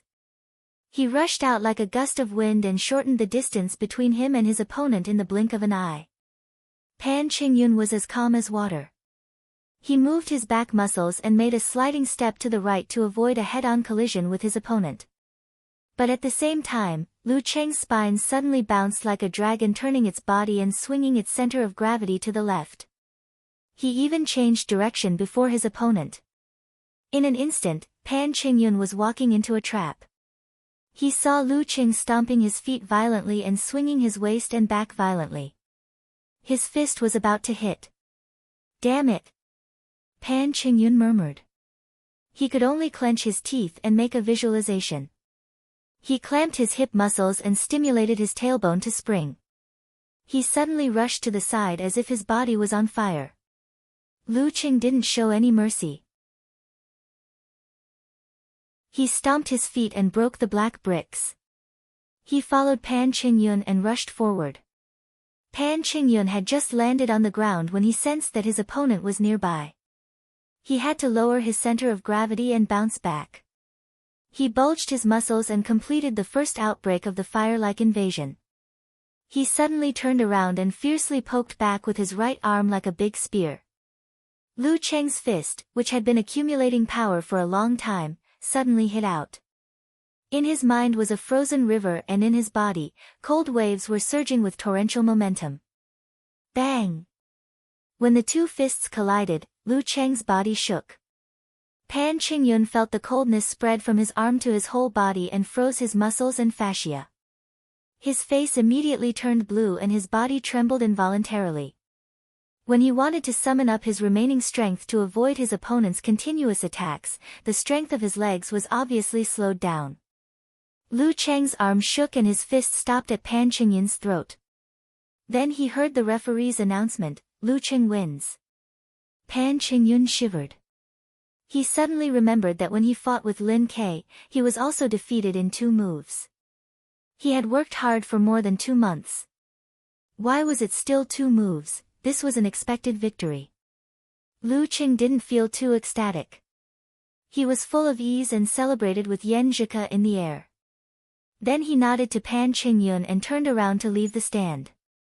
He didn't say anything because he felt that saying anything would hurt this friend of his.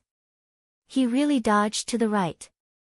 Yan Zhike looked at Pan Qingyun sympathetically and then forgot about him. She hugged Lu Qing and celebrated with her bright eyes.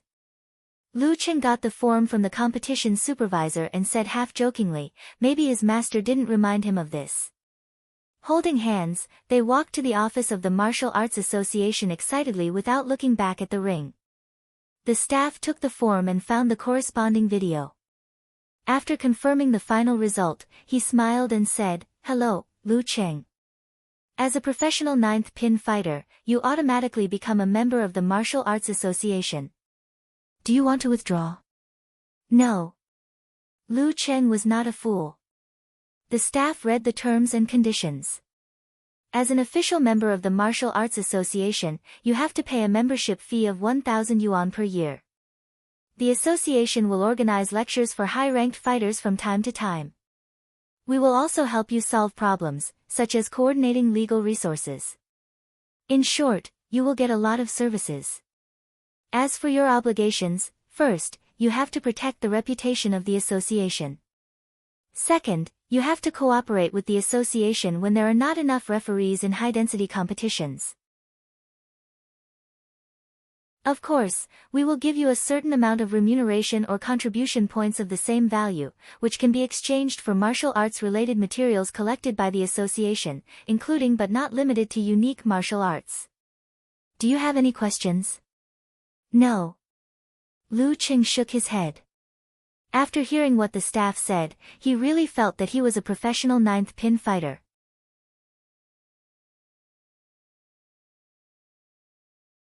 Chapter 192.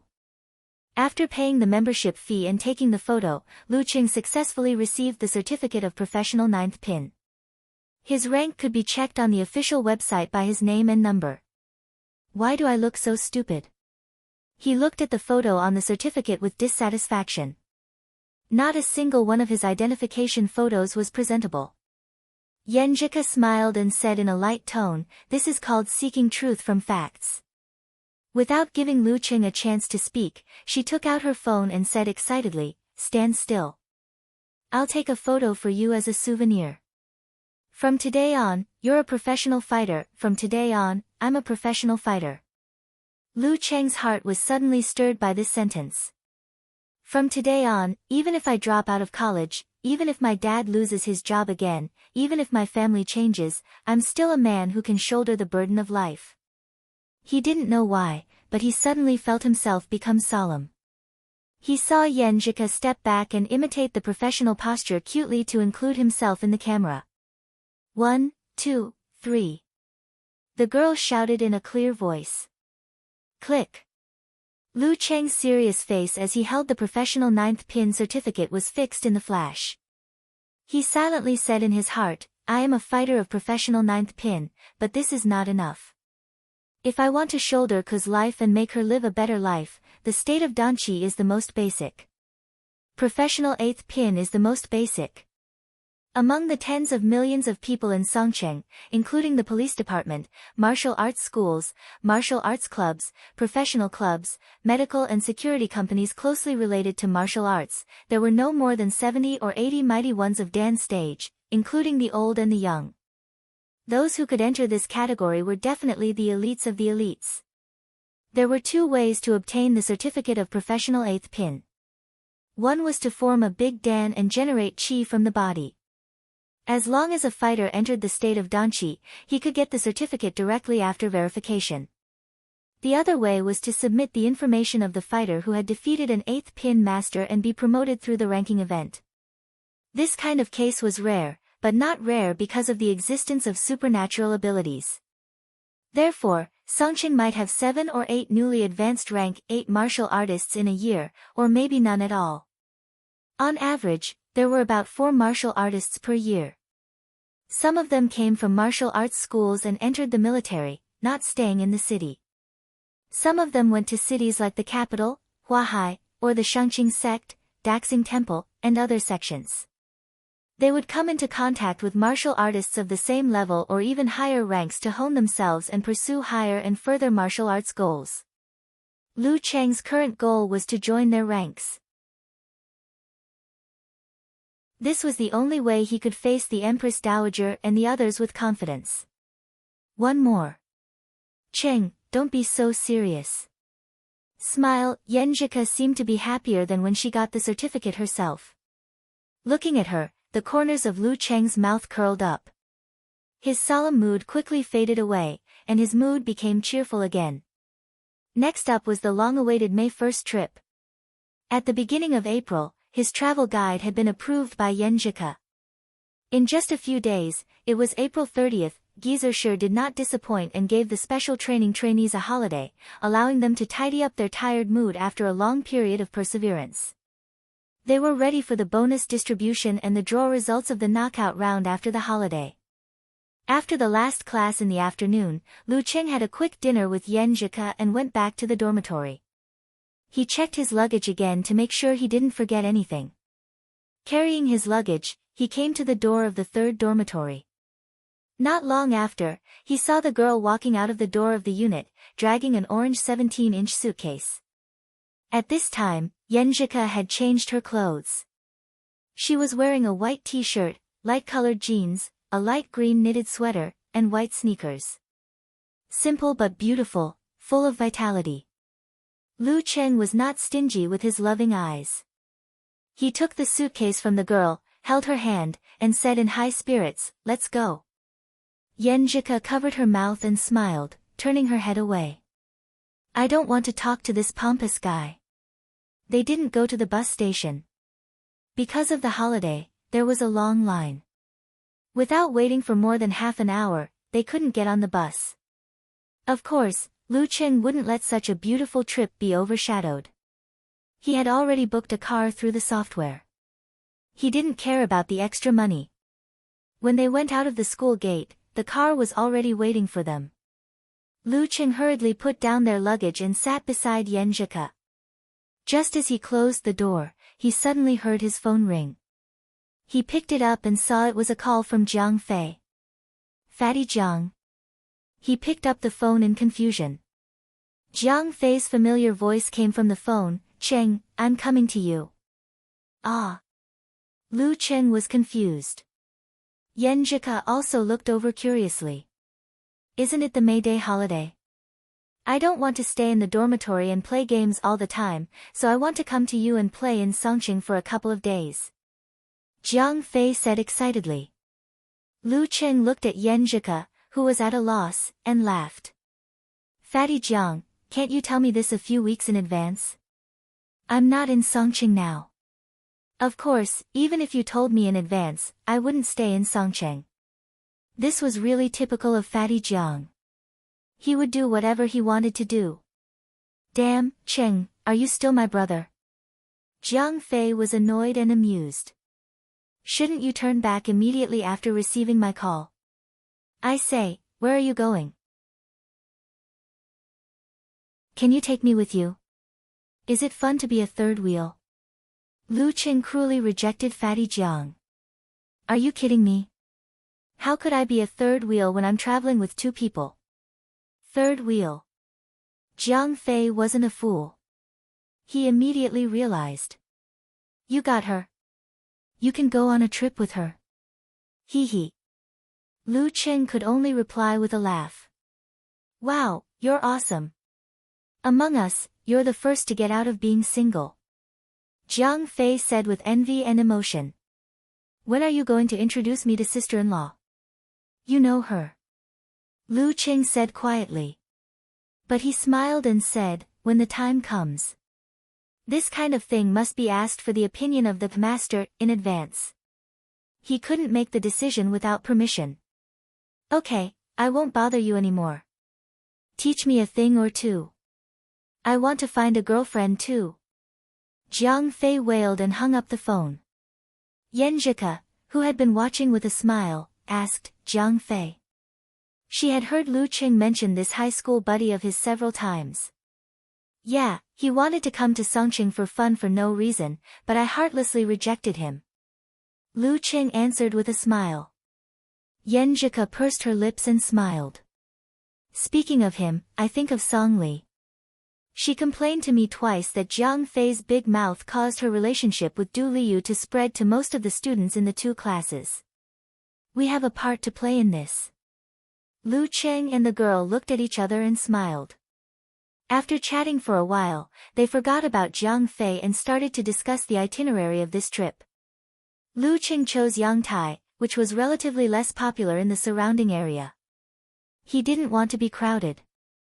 Imitating the famous scenic spots in China, a new pure glass canyon bridge was built there. It looked exciting and interesting. Moreover, there were relatively fewer tourists because of the lack of publicity. This was the arrangement for the first day. After that, there were activities such as eating, drinking, and playing in the ancient town. At 8:30 p.m., they arrived at Yangtai by train. While waiting for the taxi, Lu Cheng noticed that Yenjika didn't look well. He asked with concern, "Not feeling well? Carsick?" "I'm fine." Yenjika shook her head, indicating that she was fine. Then she reached out and held Lu Cheng's free arm. Lu Cheng felt that she might be tired, so he didn't ask more. He just tried his best to carry her weight. 20 minutes later, the taxi stopped at the entrance of Yangtai Tomorrow Hotel. This was the place that Lu Cheng had carefully chosen. He didn't want to let Yenjika feel wronged on this trip. He didn't want a girl to live in a place that cost 100, 200, or 300 yuan. Therefore, he chose the best place within his means. 2 rooms for 3 nights cost more than 4,000 yuan. Taking the room card, he said to Yenjika with a smile, I heard that the night market in Yangtai is pretty good. Since we're in a hurry for dinner, why don't we have supper later? Sure. Yenjika nodded with a smile. Come to me after you put your luggage down. The earlier you eat, the earlier you can go to bed. You have to get up early to train tomorrow. Okay. Lu Qing answered happily. After finding the room, putting away his backpack and taking care of his personal matters, he returned to the girl's door and knocked on it. After a few knocks, Yenjika opened the door. Her complexion was worse than before. There was a hint of pain in her expression. What's wrong? Lu Qing asked anxiously. Just then, he had a flash of inspiration. He pointed to his belly and said, Is that thing coming? Yes. Yenjika nodded, frowning. Lu Qing hurriedly said, Wait for me. I need to get something.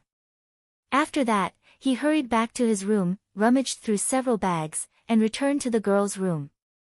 What's this? Yenjika asked curiously with one hand covering her belly. Lu Qing hurriedly washed the electric kettle and said with a smile, Brown sugar ginger tea. I specially prepared it for you. Yenjika was stunned and said in surprise, You know that I'm going to have my period? That's right. Isn't that obvious? Your period came on Valentine's Day on February 14th. It's a 26-day cycle. Shouldn't it come on March 12th, April 7th, and May 3rd? But your period came 2 days earlier in April. Most of the time it will come on these 2 or 3 days this month. So I didn't arrange anything like drifting. Lu Qing said with a look of, Why do you think I don't know? His hands were not slow. He had already started to boil the water. Then he said with a self-deprecating smile, I was worried that you wouldn't want to travel because of your period. Yenjika looked at him busying himself in an orderly manner and listened to his seemingly matter-of-fact words. Her eyes suddenly turned a little red. She gritted her teeth and said, Actually, I agreed because I'm on my period. Lu Qing, who was washing the cup, was stunned. He turned to look at the girl and said with some inexplicable grievance, You're afraid that I'll be beastly when traveling? Am I so untrustworthy? Yenjika bit her lower lip and nodded seriously, I'm afraid. Speaking of this, she suddenly became a little emotional. It's mainly because in these months, every time we were alone, you were so lustful. I always felt that you were just using me as a tool to vent your desire. After that, she exhaled as if she had finally vented all the negative feelings that had accumulated in the bottom of her heart.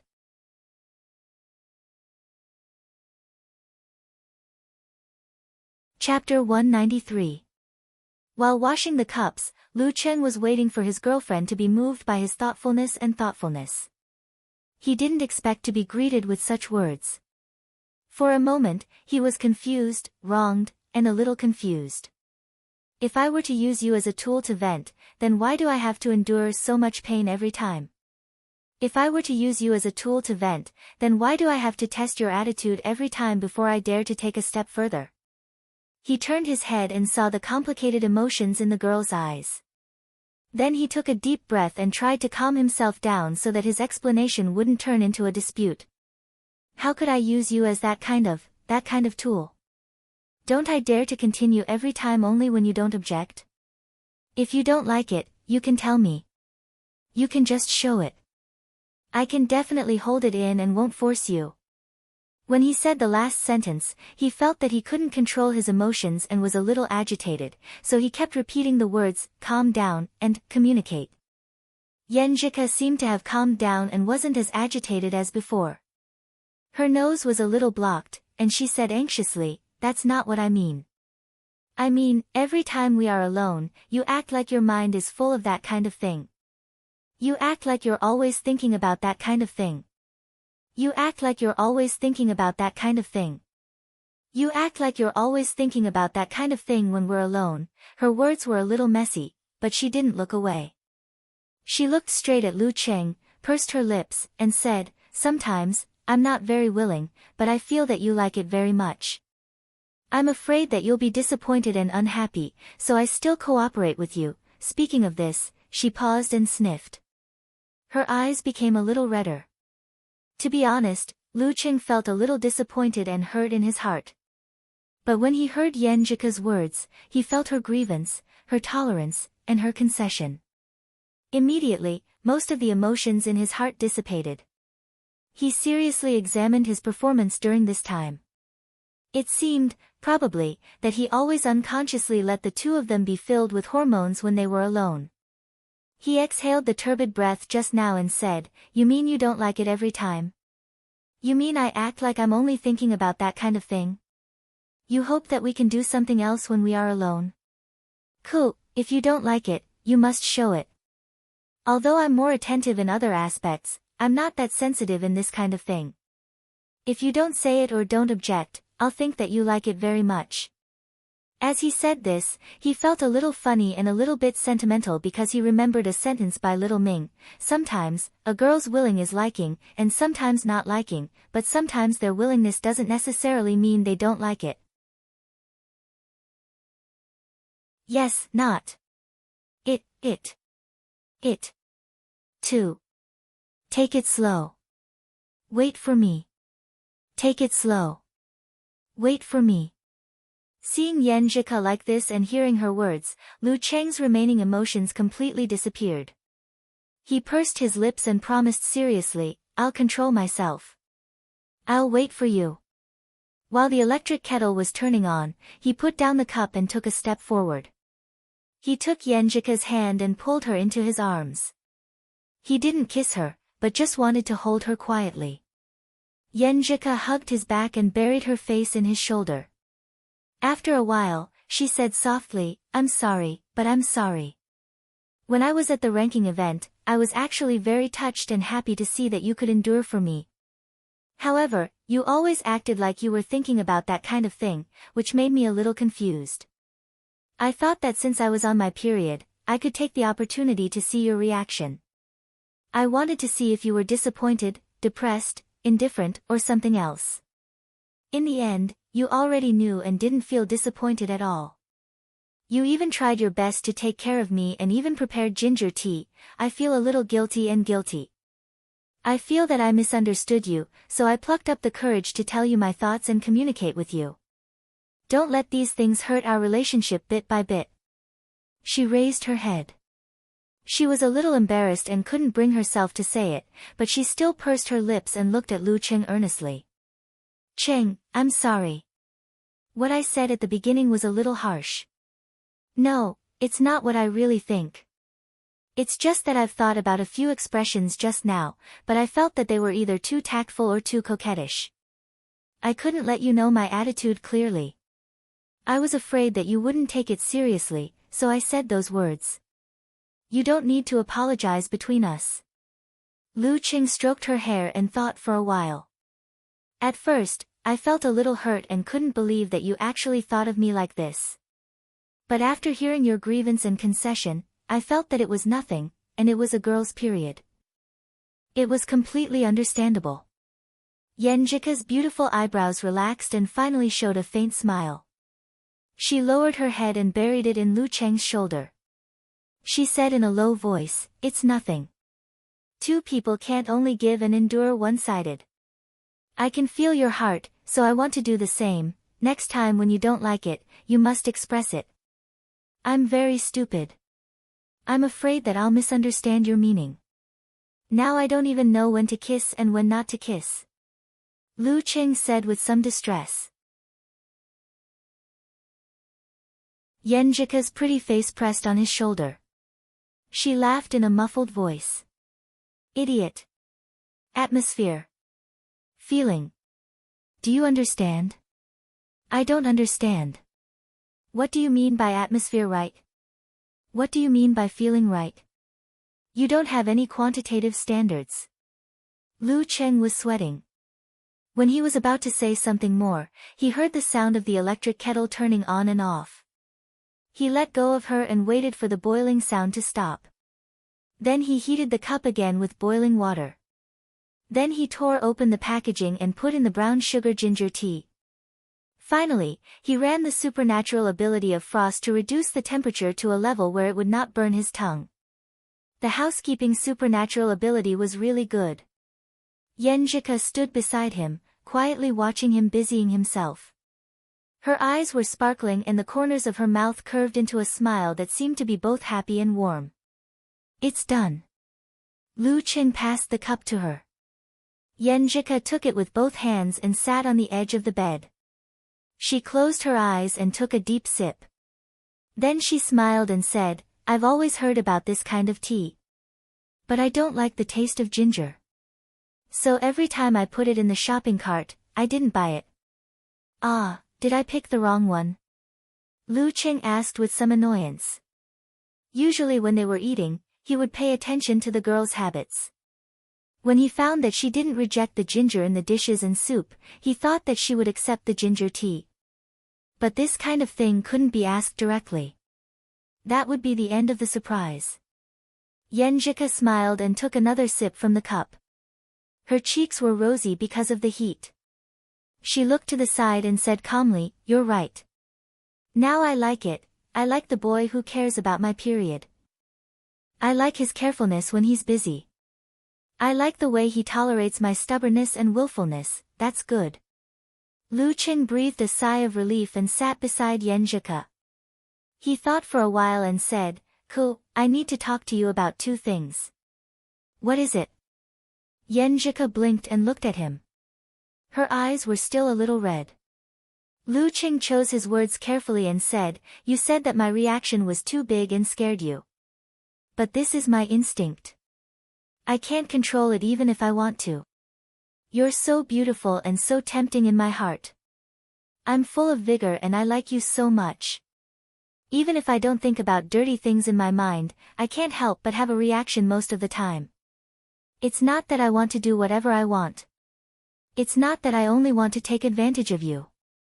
I hope you can understand. Really?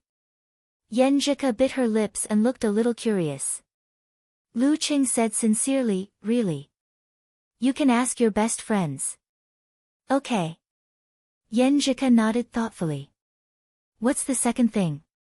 Lu Qing smiled and said, In fact, even if your period didn't come, I think I can still control it at the last moment. First, I don't think I have the ability to shoulder your future. Besides, I promised Empress Dowager. I always feel that her eyes are watching me from afar. It's quite stressful. Second, I fear suspicion and lack of confidence the most in a long-distance relationship. I want to show you that even in front of the girl I love, I can still control it if no one stops me. Not to mention those flirtatious bitches out there. I hope I can give you confidence in this way so that our relationship can go on forever. Do you think I'm thinking too far ahead and seem a little silly? Yenjika couldn't help but laugh. She rolled her eyes and said, Of course not, I like this silly look of yours. I like that you think too far ahead for our future. She held the cup and slowly finished the brown sugar ginger tea. She exhaled and said, I feel much better. Do you still want to go out for supper? Lu Qing asked. Yenjika pressed her belly with her right hand and thought for a while. Let me relax a little more. Speaking of this, she pursed her lips and turned her head to the side. Blushing, she hummed and said, You made me very emotional today. Rub my belly as punishment. Okay. Lu Qing was pleasantly surprised. Yenjika took off her shoes and curled up with her back to Lu Qing. Her black hair covered the white pillow. Lu Qing gestured to her and carefully lay on his side behind her. His left hand went around her waist and reached for her belly. At this moment, Yenjika hummed in a low voice. You're pressing on my hair. Ah. Lu Qing hurriedly raised his upper body and let her gather her hair. Then he dared to lie down. His left hand touched Yenjika's belly through the t-shirt. After rubbing for a while, Yenjika suddenly said softly, "You can reach in and rub." Your hand is hot." Lu Cheng looked at her in surprise. He saw that she was still lying on her side and didn't turn around. Her black hair was like a waterfall and her ears were bright red. Taking a breath, he carefully opened the t-shirt and put his hand in. But the first thing he touched was the feeling of a piece of paper. "What's this?" he asked subconsciously. Yenjika was embarrassed and annoyed. "Sanitary pads." "Ah." Lu Cheng was confused. He had only heard of sanitary pads. It's the upgraded version of sanitary pads. You don't have to worry about leakage." Yenjika explained shyly. "Oh, sanitary pads in the shape of pants." Lu Cheng suddenly understood. He put his hand in a little and touched her belly. Then he began to rub it carefully. Lu Cheng couldn't help but have a little reaction. But soon he restrained himself and stopped thinking about it. He recalled what had happened before and thought about what the girl had said. Usually, Yenjika was a beautiful and gentle girl. She was gentle on the outside but delicate on the inside. She was mature and cute at the same time. But was this the complete her? No, just now she had her own opinion, bottom line, courage, and persistence. No wonder Empress Dowager said she was stubborn in her bones. And she could think about what kind of words were more appropriate. She would choose the former between effect and tone. Compared to other girls who were tactful and reserved, she could speak frankly and fearlessly when necessary. No wonder she had rejected so many boys but didn't have any scandals. She didn't have too many pestering pursuers. I'm still too immature. Fortunately, Yenjika is willing to communicate with me instead of keeping it in her heart. It would be troublesome if a small problem became a big problem. While rubbing, he heard Yenjika's breath become long and steady. He looked up and found that the girl had fallen into a deep sleep. The torment of menstruation and emotional turmoil made her physically and mentally exhausted. Lu Cheng looked at her quietly without any thoughts. In this quiet and warm atmosphere, he also felt a little sleepy and wanted to synchronize his breath with Yenjika's. Sleep for half an hour. He rubbed and unconsciously closed his eyes. When he woke up abruptly and looked at his phone, it was almost 1 o'clock. So he forcibly pulled himself out of the warm and fragrant quilt, carefully got off the bed and covered the girl's legs with the quilt again. During this process, he hesitated for a while whether to help Yenjika take off her pants. But he was afraid of being misunderstood, so he restrained himself. He turned off the light and tiptoed to the door. "What time is it?" Suddenly, Yenjika, who had lost the warmth on her back, asked in a daze. Lu Cheng stopped and turned back. "It's almost 1 o'clock." Yenjika turned on the bedside lamp and struggled to get up. She sleepily walked to the suitcase and took out a set of pajamas and a bag of things. When she passed by Lu Cheng and entered the bathroom, she lowered her head and said in a low voice, "You can sleep here tonight. You can't sleep if you keep going back and forth. And you can continue to rub my belly." "Yes, rub your belly." Lu Cheng looked at her in surprise and saw the girl's face as red as blood. She closed the door of the bathroom with a bang. "Sleep with her?" Lu Cheng was stunned and immediately felt a strong surge of joy.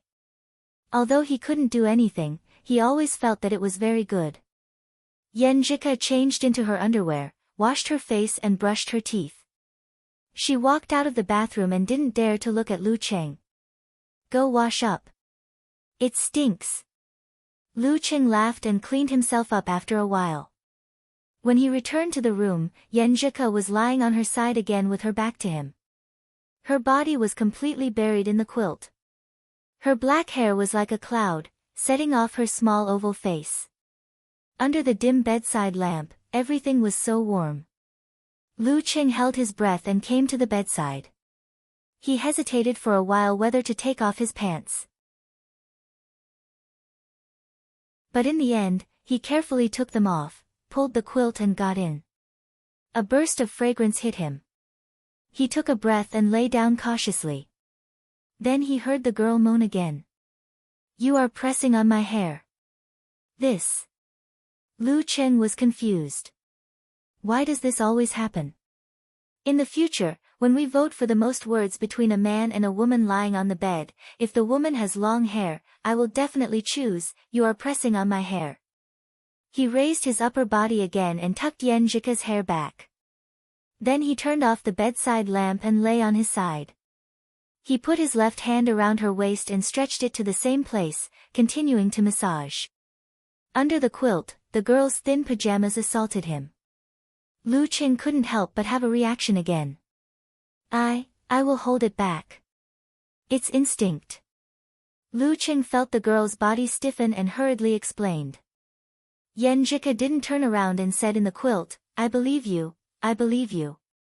Hearing these 4 words, Lu Cheng suddenly felt that his previous efforts were worth it. His eyes became hot and he massaged more carefully. The two of them chatted casually. Soon, Yan Zhika fell asleep again. Lu Cheng concealed his spirit and qi and fell into a deep sleep soon after. At 5:30 in the morning, he woke up naturally. He saw the dim light from outside and saw the soft body in his arms and the sweet fragrance. It was an indescribably beautiful picture. He resisted the throbbing and struggled to leave the bed of warmth. He didn't want to wake the girl up, so he planned to go back to his room to wash up. At this moment, Yan Zhika felt his departure and turned around subconsciously. However, she didn't catch him. She opened her eyes in a daze and said slowly, You are up? Yes. Lu Cheng knelt on the bed, lowered his head and gently kissed her lips. Yan Zhika raised her hands and put them around his neck. She muttered, I haven't brushed my teeth yet. Hearing this, Lu Cheng laughed secretly. He lowered his head again and kissed her deeply without any lust. After the kiss, Yan Zhika withdrew her hands and looked at him coquettishly and lazily. Remember to buy me breakfast when you come back. Okay. Lu Cheng agreed with a smile. He put on his clothes and left the room with light steps. Walking in the dim corridor, he felt unusually satisfied and warm. There was an indescribable happiness. The scene just now seemed to be a scene he had dreamed of for a long time. After marriage, every morning.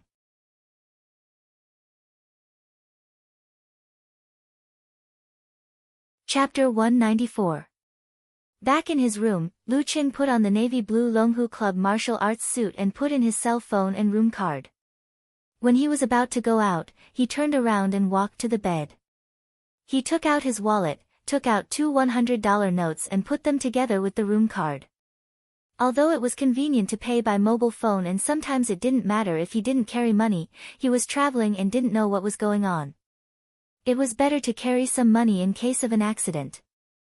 When he went downstairs, the fresh and refreshing air came into his nose. Lu Cheng took 2 deep breaths and felt comfortable both physically and mentally. He identified the direction in the morning mist and jogged slowly to the road on the right according to the map he had read before. After passing through 2 streets, he arrived at a temporarily empty and quiet square. He found a corner and got into a stance to practice pole standing. Starting from yin and yang, he focused on the inner practice of thunder roar zen. He visualized the thundercloud in his mind, which affected the muscles in his abdomen and brought out a rhythmic low rumble of thunder from his throat. The muscles all over his body followed the rhythm, sometimes tightening, sometimes exploding, creating a slight vibration inside to temper his bones, marrow, blood, and organs. Compared to the time when he faced Mo Zitsong's elephant trumpet, his bone marrow was condensed and his blood was running like a big river with vigorous vitality, washing and polishing every part of his body. Thump, thump, thump. Lu Cheng slightly controlled his heartbeat, making it sometimes intense and sometimes slow, so as to influence other viscera. Combined with the thunder vibration, they completed the wriggling together. This was the sign that his martial arts had been practiced into his bones and was about to be practiced into his body. At that time, he would reach the peak of body refining and be able to integrate his internal and external forces into one. He would be able to control the muscles and bones that he couldn't control in the past and do all kinds of things that ordinary people found inconceivable. For example, when he reached the Danchi stage, he could cover his ears by himself. He had been training like this for nearly 50 minutes. The bright moon in the sky finally disappeared and the morning sun shone down, illuminating the darkness and dispelling the thin fog. At first, Lu Cheng was the only one in the square, and all was quiet. Later, morning trainers of all ages and ages started to appear one after another. The low rumbling sound of thunder came from Lu Cheng's body, attracting the attention of all the men and women who passed by him. Those who were more experienced changed their expressions slightly, their eyes filled with awe and yearning. Prolonged training was harmful to the body.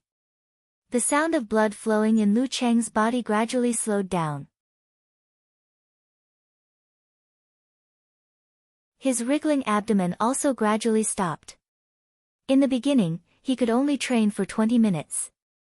Now, he could train for 48 minutes. It was enough to show the improvement of his body and the strengthening of his bone marrow, blood, and organs. Opening his eyes, he slowly began to practice the training routines, from 24 blizzard strikes, to big and small hand wrap, and then to Thunder Roar Zen, and mainly allocated his time to the latter. Thunder Roar Zen didn't seem to pose any difficulty to him after he started practicing it. But when he started practicing it, Lu Cheng had new feelings and experiences every day. He had unearthed a lot of hidden meanings. Only recently did he feel that he had reached a higher level. However, he underestimated the difficulty of combining Thunder Roar Zen and Frost Force. After more than a month, he barely touched the threshold of the killing move, Severe Warning. Lu Cheng wasn't anxious about this. His body hadn't reached the peak of body refining, so he couldn't rush other things. Moreover, according to his master, Severe Warning was a simplified version of physical invulnerability moves, so it wasn't easy to master. After practicing one round, due to the limited environment and the crowd, he didn't practice his moves. Instead, he stood still and practiced Ice Mirror again. Combined with the inward vision brought by the Jin Dan, he tried again and again, but the result was no surprise. He failed shamefully every time. But during this process, his eyes, ears, mouth, nose, soul, spirit, and other senses were gradually transforming. At 7:40, he exhaled a mouthful of turbid air, put away his stance, wiped his sweat, and walked back along the road where the street lights were out. He felt full of spirit and vigorous qi and blood, with an inexplicable certainty. His relationship with Yen Zhika, from the beginning to the end, was too beautiful to be real. It always made him feel insecure, like it was a dream, and when he woke up, everything would be gone. But after the emotional communication last night, he realized that a lot of the beautiful things were exchanged for by Yen Zhika's obedience, compromise, and tolerance. If it continued without him noticing it, and his behavior didn't change much, it was very likely to develop from quantitative change to qualitative change, and become the source of quarrels, contradictions, and even breakup. Ku's words last night were a little hurtful, but because of this, he remembered it clearly. Every time he thought of it, his heart would tighten and he would shiver. The false veil of pure beauty was removed, and the differences in ideas, thoughts, and habits between a man and a woman began to show. They started to get along, but Lu Cheng didn't feel regret. Instead, he felt more grounded, because this way, they would last for a long time. His little fairy was floating in the sky, and one day he would be unable to touch her. When she turned back to Yen Zhika and fell to the ground, she would be the girl he could live with. If he didn't care about her, if he didn't think about the future, he wouldn't have said that out loud. Lu Cheng walked forward confidently. The insecurity he felt in the past when he was always afraid of losing Yen Zhika was made up a lot. After walking for a few minutes, he saw rows of breakfast stalls in front of the community. They were steaming and giving off the smell of life. What should I eat? What should I buy for Ku? Lu Cheng looked around and chose a noodle stall first. After a few glances, he ordered a bowl of noodles with zhajiang sauce and a bowl of braised beef noodles. The stall owner had seen a lot of customers with a big appetite. He didn't ask if Lu Cheng was alone or with two people. After a shout, he picked up enough noodles and put them into a big iron pot. While waiting, Lu Qing found a table at random and sat next to it. Looking at the poor people who had to work overtime during the holidays and watching them pick and choose at the breakfast stalls, he suddenly felt a little more relaxed. Not long after, 2 bowls of noodles were served. Lu Qing didn't eat in a hurry. He took a picture first and planned to send it to Yan Zhika later. He would ask her what she wanted to eat. If she didn't wake up or didn't know what to eat, he would make the decision himself. He ate in full swing. He felt that this stall had a lot of ingredients.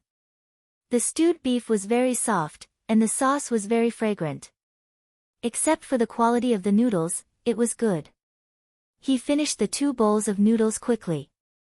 After asking the stall owner if he could pay with his mobile phone, he had to take out the cash. After that, he strolled around the breakfast stalls leisurely. Sometimes he would eat a bowl of wonton, and sometimes he would eat a tray of soup dumplings. This reminded him of the first few years of primary school and middle school when his father's company was close to bankruptcy. The uncles and aunties in the community lived a hard life. They either went out to work or set up stalls to make a living. Therefore, at that time, there were many breakfast stalls in the community and outside the school. Many of them were acquaintances. However, he didn't have a big appetite back then. He couldn't eat one stall after another like now. Wang Su, on the other hand, grew up early and had a strong body. He had to eat 3 or 4 stalls every day to be full. His family was even more poor than his own. Sometimes he would ask for credit, but he never said that he wouldn't pay back. Even after he entered the society, he didn't eat and drink for free. Because of this little bit of behavior, he always thought that his nature was not bad. When he was almost done, Lu Qing sent a picture of the food to Yan Zhika on QQ and recommended the breakfast that he identified as clean and good. After waiting for a few minutes, he didn't get a reply from Yan Zhika. He put away his phone and went back to a stall. He asked for a tray of soup dumplings and a bowl of braised beef noodles. Carrying 2 sets of food in his right hand, he quickened his pace in case it would be bad if it got cold. When he was about to turn the corner, he suddenly heard a panicked shout in front of him. "Thief! Thief! Ah!" Lu Qing looked up and saw a girl in her 20s stumbling to catch up with a skinny young man. He pursed his lips and observed for a while. Then he took 2 steps to the left and happened to pass by the young man.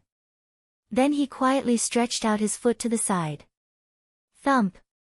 The young man tripped and immediately lost his center of gravity. He tried to stabilize himself with some kung fu, but it was too slow. In the end, he fell heavily on the ground and was chased a few steps away by the girl. He turned over and stood up. He took out a dagger from his waist and waved it a few times with a fierce look. Lu Qing suddenly rushed to the front of the young man. He grabbed the dagger with his left hand and twisted it skillfully. The dagger fell to the ground with a clang. He leaned his body and controlled his strength to hit the young man. The young man almost stopped breathing and staggered to the ground again. The girl caught him and took back the phone from his pocket. Many people had come over and the young man had lost his strength to fight back. Lu Qing, who was anxious to send breakfast to his girlfriend, turned around and walked away. During the smooth movement just now, he kept his right hand steady and didn't let the soup spill. The girl saw that some people helped to hold down the young man. She hurriedly turned around and shouted to Lu Qing's back, "Thank you. Don't go." She shouted and chased after him. It seemed that she wanted to thank him in person. Lu Qing didn't turn around. Instead, he sped up. He waved his left hand and answered happily, "You're welcome. Please call me Red Scarf." The girl had been chasing the young man for a while and was exhausted. She had to stop and breathe heavily. Then she seized the time to take a picture of Lu Cheng's back with her phone. Click. She looked at Lu Cheng's shabby navy blue Longhu Club martial arts suit and the 2 boxes in his right hand. She exhaled and posted the picture on her WeChat Moments with the caption, "Super handsome and awesome delivery boy." When Lu Cheng was about to return to the hotel, he finally saw Yan Zhika's reply. She said with a pitiful face, Cheng, where are you? Miss me? Lu Cheng replied with a naughty smile. Yenjika sent a sad emoji biting her handkerchief and said, well, I feel a little scared when I wake up in a strange place. I miss you a little, hey, I'm about to enter the elevator. This was the first time that Lu Cheng felt a girl's attachment. He was suddenly excited. After what happened last night, the relationship between Ku and I seemed to have improved. He came to Yenjika's door and knocked twice. Then the door opened with a squeak. Yenjika was wearing the light-colored pajamas with cartoon patterns from last night. She looked at Lu Cheng with a smile and said, I feel like you bought me noodles, steamed buns and youtiao. Except for the youtiao, everything is right. Lu Cheng immediately laughed and said, our hearts are in sync. Hey. Yenjika laughed and took the food. She sat at the table and started to eat. Lu Cheng stood beside her and admired her small but fast-eating manner. While glancing at her, he found that her eyes were slightly swollen. He blurted out, last night, I thought you would cry. Yenjika tapped her chin with her chopsticks and said while thinking, I cry when I read novels and TV series. When I'm moved, I cry. When I'm really sad, wronged or painful, I won't cry. I'm very tolerant. Humph, do you want me to cry? No, I'm just curious. I've never seen you cry since we met. Lu Cheng said with a smile. Yenjika picked up a steamed bun and put it near her mouth. She gave him a stare. After the girl finished breakfast, Lu Cheng planned to go back to his room to take a shower and change clothes before leaving for the mountain. He had just walked a few steps out of the door when he suddenly heard Yenjika call softly, Cheng, Lu Cheng looked back and saw the girl leaning against the door with half of her head. She said with a blush, I'm talking about getting along like last night, there was no taste of lust, only the closeness of heart to heart. I like it too, Lu Cheng said with a sincere smile. At this time, he suddenly thought of Yenjika's words last night. Sometimes, she is not very willing to be intimate. So sometimes, is she very willing to be intimate? Alas, a girl's mind is really hard to understand. They smiled at each other and went back to their rooms. Lu Cheng was about to take a shower when he heard his phone ring. He picked it up and saw that it was Casanova, Little Ming. Talker, why are you calling me so early in the morning instead of whispering sweet nothings to your girlfriend? Lu Cheng said sarcastically. Kai Zhongming snorted and said, when are you going back to Songcheng? My wife thinks that you are a very good friend. You have taken good care of me, helped me quit smoking, and more or less quit drinking. Now that I have a new goal and motivation, she wants to treat you to a meal and thank you. Yes, these are her original words. How can I think the same? I'm clearly the one who's teaching you. I'm the one who's acting as your emotional consultant and making you mature. Damn, you're quite a tsundere. Lu Cheng almost burst out laughing, but he still said emotionally, we are good friends, right? It is really a lucky thing to meet a good friend who can help each other. Kai Zhongming was silent for a while and said, Cheng, did you hit your head? Are you possessed by someone's spirit? I don't think it's a problem if you insult me, call me a bitch, or ask me to get lost. But you suddenly call me good friend. My hair is standing up, okay? Lu Cheng felt like he was splashed with cold water. He could only twitch his mouth and said, I have never seen a person who doesn't listen to good words and wants to be scolded. Well, when are you going back to Songcheng? Kai Zhongming laughed. Lu Cheng answered honestly, the afternoon of the 3rd. Okay, I will set it at night. Anyway, her flight is on the morning of the 4th. If Yenjika is willing, she can come too. Then you will be more restrained. If you dare to speak ill of me, I will expose your embarrassing things. Kai Zhongming added, fiercely, and hung up the phone. Lu Cheng held the phone with a smile on his face. He was quite interested in this invitation. He was just curious and wanted to see what the girl who could make the Casanova surrender was like.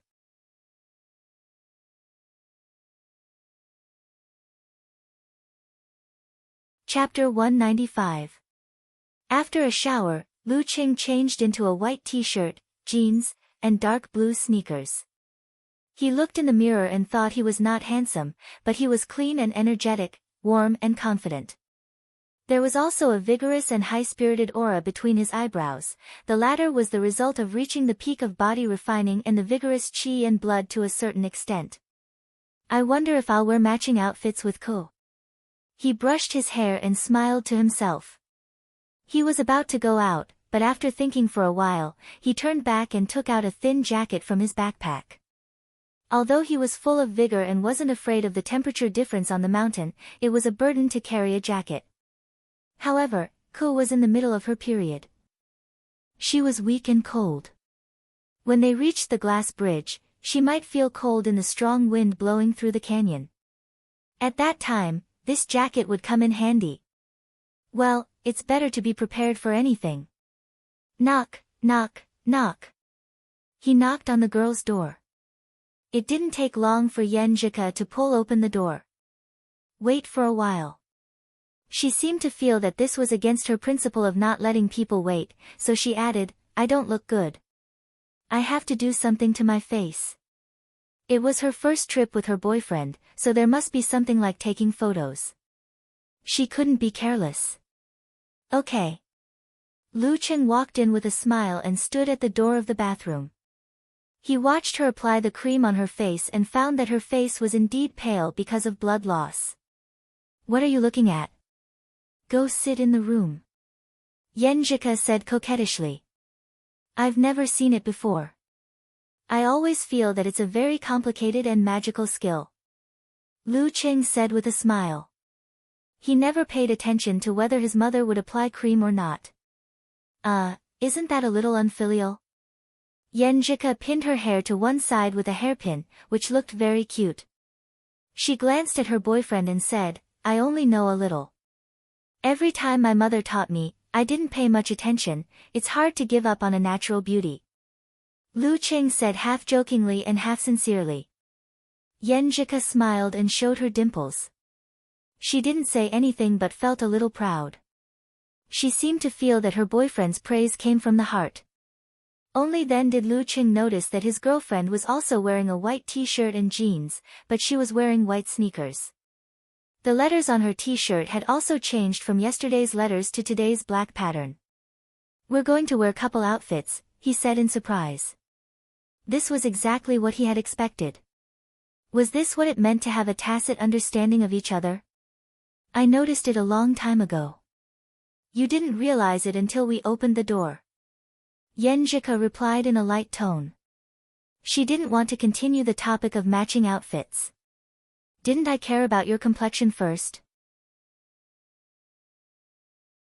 Lu Qing ridiculed, but said with a smile, you deserve to be a detective. Your observation skills are really good. Of course. Yenjika raised her chin. Now that he had a sense of security, Lu Qing was less cautious and said whatever came to his mind. Ko, you seem to have a lot of white t-shirts. They were all about the same. Wouldn't it be too monotonous? Yes, Yenjika said casually. Different styles, different patterns, and different patterns. It's very complicated. Lu Qing could only answer in this way. At this time, Yenjika's face was almost done. Her lips were pink and tender, which made her complexion look better. Lu Qing wanted to kiss her, but he controlled himself with difficulty. Complicated? Yenjika turned her head and chuckled. You'll know how complicated a girl's clothes are in the future. By the way, I read a post about this before. It said that the leggings, which are all the same in the eyes of boys, are actually divided into thick ones, thin ones, flannel ones, non-flannel ones, non-revealing ones, half-revealing ones, and combinations of them at will. Just thinking about it gave Lu Qing a headache. But he liked Yenjika's, I'll wait for you in the future. It sounded like they would be together forever. Yenjika pursed her lips and nodded solemnly. That's it. Then she joked, that's why I said that most of you boys live too coarse a life. Hello, coarse man. For a moment, Lu Qing was speechless. After thinking about it carefully, it seemed to be true. He could only watch his girlfriend put on her coat, carry her backpack, and get ready to go out. Cool, I got a call from Talker earlier. He said that his girlfriend is very grateful for the encouragement I gave her boyfriend. She wants to treat us to dinner on the 3rd of the month to thank me in person. Lu Qing brought up the matter as they approached the elevator. Yenjika looked up and said, "Okay, I'm quite curious about what his girlfriend is like." Kai Zongming was a member of the martial arts special training team. She was no stranger to him. And her boyfriend often talked about this good friend of his and told her all the embarrassing things about him. Of course, Lu Qing would never mention that his girlfriend had been guided by Little Ming. This was a secret that he would never mention until both of them had white hair and reminisced about the past. Out of the door, they went to Yangtai Tourism Center and bought tickets. Then they took a special bus to Mount Mafeng. Along the road, they climbed step by step. Considering the existence of the girl's Aunt Flo, Lu Qing slowed down his progress. They walked and stopped, took breaks, and breathed in the air full of negative oxygen ions, enjoying the free time in an unfamiliar environment. It wasn't until it was almost noon that they saw the glass bridge that spanned across the canyon. There were not many tourists here, but there were also quite a few. They waited in line for more than 10 minutes before it was their turn to board. As a boy, Lu Qing volunteered to take the lead and stepped on the bridge. He felt the emptiness under his feet. At first glance, he could see the swirling clouds, the rushing river, and the buildings at the foot of the mountain that were as small as ants because of the height. It made him want to jump down, but he was also afraid that he would fall and become a meat pie. "I didn't know I was a little afraid of heights until I came here," Lu Qing complained to himself. He calmed down and condensed water into ice, calming down his fear and other feelings.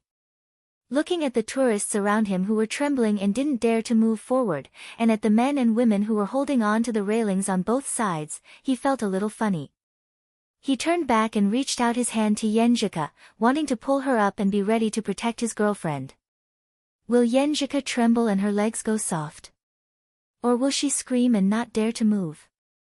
Lu Qing thought with implicit expectation. Then it will be a chance to show his manliness. Yenjika tidied her hair that was blown by the mountain wind. She didn't grab Lu Cheng's right hand and jumped lightly onto the glass bridge like a deer.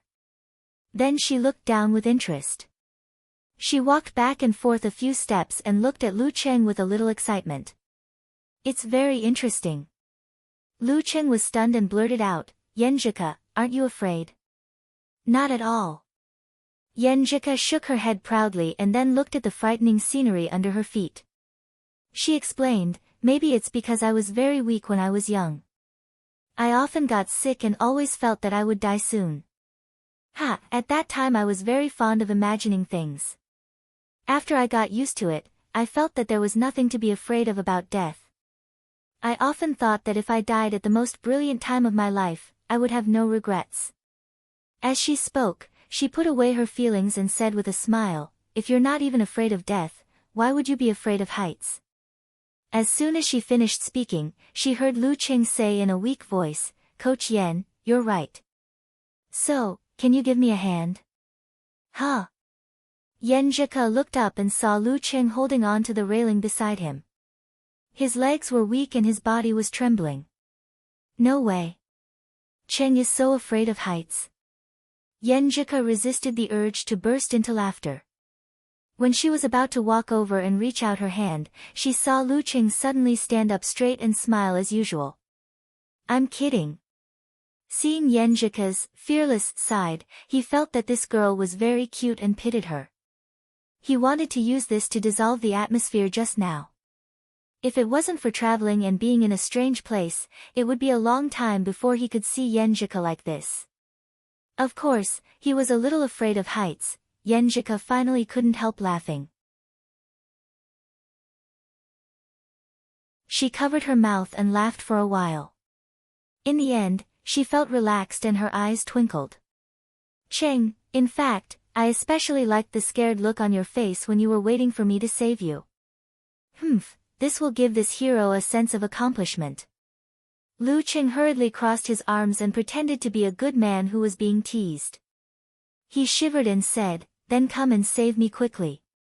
Yenjika laughed so hard that she crouched down with her hands on her belly, so as not to lose her image. After a cheerful flirting, they walked to the center of the glass bridge and asked a kind passerby to take some photos of each other cuddling in the blue sky and white clouds. Snap! This was the first time they took a photo together alone. In the afternoon, Lu Qing had no choice but to follow the strategy he had prepared and choose a scenic restaurant that wasn't so bad. After lunch, the two of them held hands and embarked on their journey again in a happy and relaxed mood. They went to the temple to burn incense and visited other people's settlements in the mountains. Although they didn't see anything interesting, it was the most interesting thing for the two of them to do when they were together. At 5:00, they returned to the tourist line on time. They took a bus back to Yangtai City and found the Yangtai Fish, Shrimp and Crab restaurant. It's not the crab season now, but they are famous for their crabs. Let's order two. Yenjika looked at the menu. Lu Qing said in surprise, "But you can't eat crabs." "How do you know?" Yenjika looked at her boyfriend with a cute face. "When I was searching for brown sugar ginger tea, I saw that girls can't eat cold food during their period. For example, crabs." Lu Qing explained. Yenjika curved her eyebrows and turned her head slightly to the side. "Here's what I ordered for you." After a while, the steamed crabs were served, together with the secret soy sauce. Lu Qing ate the crabs in pieces before. Facing the whole thing, he was a little at a loss and didn't know where to start. "Let me do it." Yenjika smiled and took the crab. She skillfully peeled the shell and cleaned the insides. Even the big crab legs were sucked out by her. "You are so skillful." Looking at her concentrating, Lu Qing felt sweet and couldn't help but sigh. People in Jiangnan like to eat crabs. I've been used to it since I was a child. Yenjika smiled and pushed the plate of crabs to Lu Qing. Lu Qing picked up a piece and dipped it in the soy sauce. He felt it was delicious and immediately praised, "Good, it's delicious." The food with love was better than usual. As soon as he finished speaking, Yenjika suddenly put on a serious face. "Wrong answer, 0 points." "Ah." Lu Qing was confused. Yenjika snorted and showed her dimples. "You should say that you peeled it well. That's the right answer." What a different way of doing things. Lu Qing was stunned at first and then felt funny. So this is how to deal with similar situations. After dinner, the two of them strolled around the night market of Yangtai's handicrafts. They knew that this place was a ripoff, so they just looked around. Several times, Lu Qing wanted to spend money to buy some souvenirs, but Yenjika stopped him. It was already 9:00 when they returned to the hotel. Yenjika covered her mouth and yawned. "Take a shower early and go to bed early. I'll do morning exercises with you tomorrow. We can't waste it." Lu Qing nodded and had a different expectation in his heart. He asked politely, "Does your stomach still hurt?" "Much better. It didn't hurt much after the first day." Yenjika answered honestly. Lu Qing asked anxiously and expectantly, "Do you still need to rub your stomach?" Yenjika was stunned for a moment and then realized what he meant. She blushed and spat. No wonder Dirty Tong always said that most men are shameless and insatiable. "Cheng still wants to sleep here tonight." Lu Qing was about to say, "I won't do anything, and I can't do anything," when he saw her blushing and looking sideways at the carpet. "Then you have to behave yourself. Bring it here."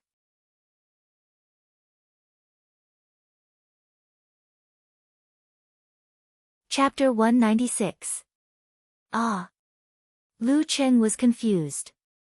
He didn't expect that the words shameless and insatiable would be followed by behave yourself and give me the things. Wasn't this contrast a little too big? Wait, what did the last two words mean? He suddenly realized and was so happy that he didn't know what to do. Okay. Did Yenjika agree to sleep with him tonight? Although it was just sleeping together in a simple sense, just this alone was a huge improvement in their relationship. Just this alone was a very beautiful thing that he longed for. Lu Qing wasn't stupid enough to ask her why she suddenly changed her mind. He could guess that Yenjika would be so angry that she would go back on her words and kick him out of the room. I can do it, but I can't say it, he said to himself. Then he happily turned around and ran to his room. Clang! Hearing the sound of the door closing, Yenjika, who seemed to have exhausted all her strength from the previous words, raised her hand and touched her face, which was as red as blood. She murmured to herself, why did I agree with him? Humph, he can't do anything anyway. Lu Qing ran all the way to his room and took out a change of clothes and martial arts suit for tomorrow morning's training from his backpack. At this moment, an idea flashed through his mind. He paused and thought for a few seconds. Then he put everything back into his backpack, including the dirty clothes he changed into a specially prepared bag. As long as I behave well tonight, I can sleep with her tomorrow night. Why not take all my things and save me the trouble of running back and forth? Besides, I can save a few hundred yuan by checking out of this room in advance tomorrow. As for whether he could behave well tonight, Lu Qing was confident in himself. She was in her menstrual period. Her stomach hurt and her body was cold. How could he think of taking advantage of her? Was he still human? He looked around the room to make sure he didn't miss anything. Then he carried his luggage, took out the room card and ran to the light. He ran to the door of Yenjika's room. Knock, knock, knock. He controlled his excitement and tried not to sound hurried when he knocked on the door. After 3 knocks, Yenjika opened the door and let him in. She then pinned up her hair with a hairpin. It was as if she had become younger by a few years and had returned to the time when she was in junior high. Yenjika's eyes swept over Lu Cheng's backpack. She opened her mouth slightly and followed his line of sight. Then she lowered her head and rushed into the bathroom without saying anything. Lu Cheng snickered, vaguely feeling that he could grasp the girl's current thoughts. She must be saying that men were indeed insatiable. She had only agreed to do it tonight, but he had already brought everything over and planned for tomorrow night. Since Yenjika had locked the door of the bathroom, Lu Qing couldn't enjoy the sight of her removing her makeup. He had no choice but to put his backpack side by side with her suitcase. He sat on the edge of the bed and waited patiently with an unconcealable smile on his face. He even forgot to play with his phone and browse the forum. After a while, the sound of the shower came from the bathroom. The sound of the shower beat on Lu Cheng's heart, making him a little thirsty. He unscrewed a bottle of mineral water and gulped it down. He deeply felt that such a scene was indeed a great test. He clearly knew that he shouldn't do anything, but he still couldn't help but let his imagination run wild. Well, didn't they say that one couldn't take a shower during menstruation? It was only now that he began to have doubts. He was at a loss about the inconsistency between the knowledge he received and reality. I should consult my life mentor, Coach Yen, later. After a while, the sound of the shower stopped. Lu Qing hurriedly sat up straight to show that he wasn't thinking nonsense. The door of the bathroom was opened. Yenjika walked out of the bathroom with her hair tied behind her back, revealing her slender neck. She was so beautiful that Lu Qing almost forgot about his own question. What are you looking at? The girl turned her head shyly, not daring to look into her boyfriend's eyes. I'm looking at a fairy. Lu Qing took a breath of the fragrance and suppressed the throbbing in his heart. He praised her in a joking tone. Yenjika's eyes were watery because she had just taken a shower. She glanced at Lu Qing and said, "Go take a shower." After that, she blushed and added, "Wait for a few more minutes. I've just finished my shower and Cheng wants to go in now. It feels weird." Lu Cheng's heart was touched by her glare and his soul almost left his body. He didn't notice her abnormality and asked a question to divert her attention. Aren't you on your period? How can you take a shower? Why can't I? Yenjika looked at him strangely. I usually take a shower after a day and a half or two with the heaviest volume. After that, I take a shower every other day. I just don't wash my hair. Otherwise, I always feel like I have a bloody smell. She was a little shy and didn't continue. So that's why. Lu Qing felt that he had learned something new. He smiled and said, Coach Yan is indeed my life mentor. His words amused Yan Zhike and made the girl tremble with excitement. Then you have to learn well. There are still many things to learn. After chatting for a few minutes, Lu Qing got permission to take a change of clothes into the bathroom. He smelled the remaining warmth of the fragrance. He swallowed his saliva and suppressed his restlessness. He quickly brushed his teeth and took a shower. When he was about to finish, he hesitated. Should I go out in my boxers or put on my jeans again? Lu Qing was a little shy because he had never experienced such a scene before. Finally, he dressed neatly and opened the door. The light outside was dim. Yan Zhike was lying on her side facing the direction of the bathroom. Her whole body was buried in the quilt, leaving only her fair and delicate oval face and her long black hair outside. She was staring at Lu Qing silently with her big clear eyes, which were staring at the approaching Lu Qing. You don't have pajamas? Suddenly, Yan Zhike blinked and asked, as if she had discovered a great secret. Lu Qing smiled and said, Boys are not so particular. I don't wear pajamas. When it was cold, he would wear cotton sweaters and cotton pants. When it was normal, he would be shirtless with a pair of boxers. Why would he need pajamas? It's so troublesome to change. It's not like I have to see anyone. You are indeed a rough man. Yan Zhike chuckled and didn't care much about the difference in living habits. She planned to pick 2 sets of pajamas for Cheng to cultivate this habit. If he really didn't like it, then forget it. It's not a big deal. When 2 people get along with each other, many ideas and habits will be different. Just focus on the main ones and don't change the minor ones. It will only make the other feel restrained. This was Yan Zhike's own opinion. She summed it up according to the books she had read. She didn't know whether it was right or not. Lu Qing smiled and admitted that he was a rough man. When he was about to take off his jeans and get into bed, he saw Yan Zhike was still looking at him with her beautiful eyes full of curiosity. Damn, I've never taken off my pants in front of a girl before, especially when I'm only wearing a pair of boxers inside. Even with Lu Cheng's current thick skin, he felt a little uncomfortable. He coughed twice and signaled his girlfriend to leave. Yan Zhike blinked her eyes. She didn't know what he was coughing for and didn't want to avoid it at all. She was like a curious baby. Forget it, it's not me who suffers losses. Lu Qing took a breath and unbuckled his belt and took off his pants, leaving only his boxers on. Yan Zhike's fair and tender face blushed, but there was a smile at the corner of her mouth. She pointed out in a delicate voice, Cheng, you have so much hair on your legs. She had noticed it when she applied ointment for Lu Qing. Today she saw it in the most direct way. It's okay. Lu Qing didn't take off the dark t-shirt he had specially put on. He used it as pajamas in case the girl was embarrassed. Some guys have much more hair on their legs than me. It's like wearing a pair of woolen pants. He was talking about old Qiu and Qiu Zhigao, but there was no need to mention such a physical thing. Woolen pants. Yan Zhike was stunned and then chuckled. That's a good word, a good word.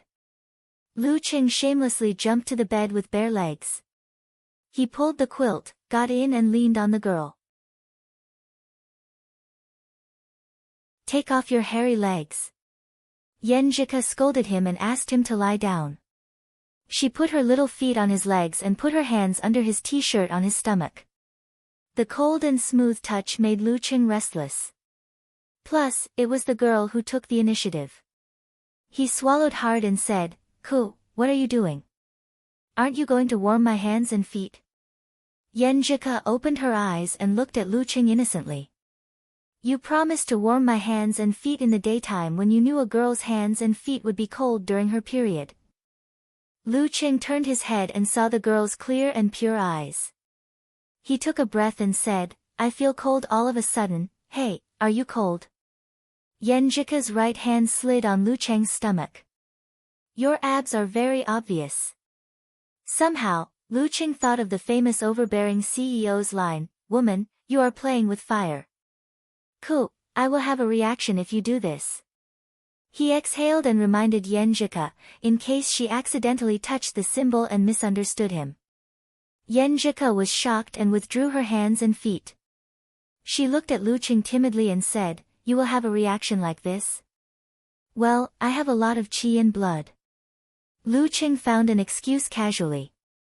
You can put your hands on me. I can hold it. Oh. Yan Jika was more careful this time. She didn't dare to move her hands and feet. Lu Qing was breathing in her fragrance to ease the reaction of his body. Suddenly, he heard the girl ask, Qing, did you help catch a thief this morning? Yeah, how did you know? Lu Qing turned his head in surprise. Yan Jika said with a smile, the news is out. After that, she withdrew her right hand and took out the phone under the pillow. She unlocked the screen and handed it to Lu Qing. When you were taking a shower just now, I browsed the portal website and found a funny news in the local news section. I clicked on it. Hey, isn't this Qing? Lu Qing took the girl's phone with great interest. When he took a closer look, he saw his back and the title was, Deliverman helped out and a white-collar girl caught a thief. Deliverman? Lu Qing blurted out. When did I become a deliverman? Do I look like a deliverman? Have you ever seen a deliverman of professional ninth pin?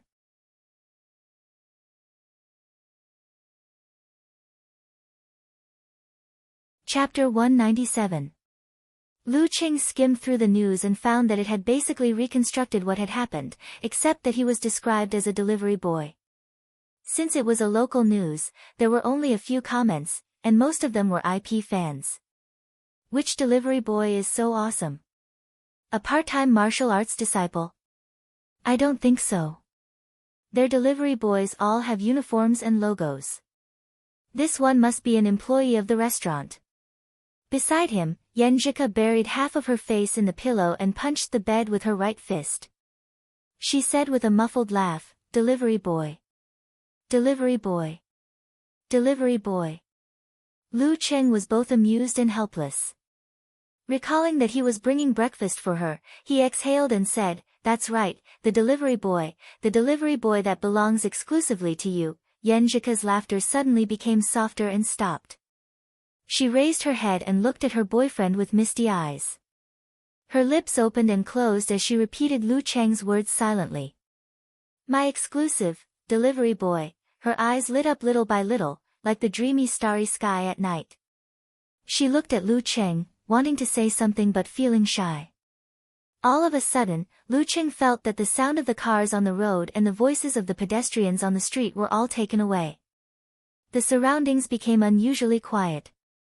It was as if the only thing left in the whole world was the beautiful Yan Jika in front of him and her bright eyes. Without the girl's reminder, he suddenly understood what it meant to have the right feeling and atmosphere. He turned to lie on his side, propped up his arms, and moved his head closer little by little. Yan Jika's eyelashes fluttered a few times, and she slowly closed her eyes. Lu Qing leaned forward and put his arms around her. He breathed in the girl's breath. At this moment, Yan Jika opened her eyes and unconsciously said in a low voice, You're pressing on my hair. This sentence was like a magic spell. Lu Qing immediately raised his arms and changed his posture. Then he froze on the spot. In an instant, all the atmosphere and feelings were completely dispelled. All the sounds outside returned, and the peaceful and dreamy world fell back into the mortal world again. Lu Qing and Yan Jika looked at each other blankly at first, and then laughed at the same time. They couldn't help but laugh at how their romance was ruined in such a strange way. Of course, Lu Cheng's laughter also had a touch of bitterness. The good feeling and atmosphere just now was gone after, You're pressing on my hair. Was this the legendary laughingstock? The girl laughed for a long time. Her cheeks were rosy and cute. Lu Qing could only look at her helplessly, waiting for her to stop. After a while, she finally calmed down. She pursed her lips and looked at Lu Qing. I don't laugh that much, haha." As she spoke, she laughed again. She felt that the scene just now was especially funny. Lu Qing lay back down and pulled his girlfriend's right hand over, placing it on his stomach to warm it up. Yenjika moved closer to him and curled up next to him. Blinking her eyes, she asked, "Cheng, what were you like before? When you were in middle school and elementary school?" She suddenly felt that she really wanted to know more about Lu Qing. Lu Qing recalled for a moment and said with a smile, "When I was in primary school, I was very short. When I was in 6th grade, I was still called square root 2. However, ever since I started middle school, I grew taller and taller every year. In less than 3 years, I was over 1.7 meters tall. In high school, I didn't grow much, at most 1 or 2 centimeters. However, recently, when I trained my body, I seemed to have developed a second time, and I grew taller again." He hadn't measured himself for a few months, so he could only guess based on his feelings. "When you were in elementary school, you must have been easy to bully." Yenjika seemed to be imagining Lu Qing, with an inexplicable smile on her face. Lu Qing couldn't help but laugh. "How is that possible? No one bullied me at that time." Yenjika's eyebrows and eyes were full of smiles. She gently bit her lower lip and said, "Cheng, let me tell you a secret." "What is it?" Lu Qing was excited to hear that it was a girl's secret. Yenjika pursed her lips, lowered her eyebrows and smiled faintly. "When I was in 5th grade, I beat a boy until he cried." Cried, before?" Lu Qing asked word by word. He couldn't believe that his delicate and gentle girlfriend had done such a feat. Yenjika's dimples were bright. She pouted and said, "He sat behind me and always bullied me. He poked my back with the cap of his pen and tied my hair. In short, he was very annoying. I told him very formally that if you do this again, I will tell the teacher. In the end, he scolded me for only knowing how to snitch and being a tattletale. I got angry and said, 'Fine, I won't tell the teacher. If you do this again, I will beat you up.'" "He tried to teach you a lesson?" Lu Qing asked with a smile. Yenjika smiled and raised her head. "Of course. Although I was still very sick at that time, I had been practicing martial arts with my uncle for a year or 2. I knew some fancy moves. I punched him in the stomach and he cried. I was so scared that I thought I had seriously injured him, and then?" Lu Qing asked, playing along. He deeply suspected that the guy who was beaten to tears liked his girlfriend. In elementary and middle school, many boys liked his girlfriend by bullying her. It was very awkward. When he cried, someone went to the head teacher and I was scolded. But fortunately, I took the opportunity to ask for a change of seat. Since then, he would avoid me whenever he saw me." Yenjika smiled embarrassedly. "I was proud of this for a long time," Lu Qing said thoughtfully. "When he graduated from elementary school, did he also come to you to write a student record with you?" "How do you know?" Yenjika widened her eyes and asked in surprise. "Don't I know?" Lu Qing smiled. "It's obvious." Yenjika rolled her eyes at him and continued, "He did come to me and ask me to write our school records. At that time, I thought it was a chivalrous way of turning hostility into friendship. Later, we went to different junior high schools, so we didn't see each other often. In the 3rd year of junior high school, he came to me like a gangster and confessed his love to me, but I coldly rejected him." "Ha, you deserve it." Lu Qing expressed his satisfaction in a concise and comprehensive manner. Yenjika withdrew her right hand from Lu Qing's stomach and held his arm. She said cheerfully, "I've told you a secret. Now it's your turn. Cheng, you said you had a crush on me since high school." Thinking of this, she couldn't help but smile. She paused and said, "What about junior high school? What about elementary school? Did you like any girl? Or did any girl like you?" No. Lu Qing answered without hesitation. Lu Qing answered without hesitation. He sighed and said, at that time, I was very ignorant and focused all my attention on studying. Moreover, in the early days, I was thin and small, so no one was interested in me. Later on, the atmosphere in junior high school became bad, and the female students were proud of knowing gangsters. I didn't interact much with them. I want to see thin and small Cheng. Yenjika pretended to be pitiful. Do you have old photo albums at home? Yes, there are nude photos of me taking a shower when I was 2 or 3 years old. Speaking of this, Lu Qing couldn't help laughing. Yenjika's eyes lit up. Show them to me when you come back to Shushan during summer vacation. Okay. Do you have photos of your childhood? Lu Qing also wanted to see Kuo when she was a little girl. Quite a lot. My dad took a photo of me as a souvenir. There are dozens of albums. Yenjika smiled sweetly as she recalled the past.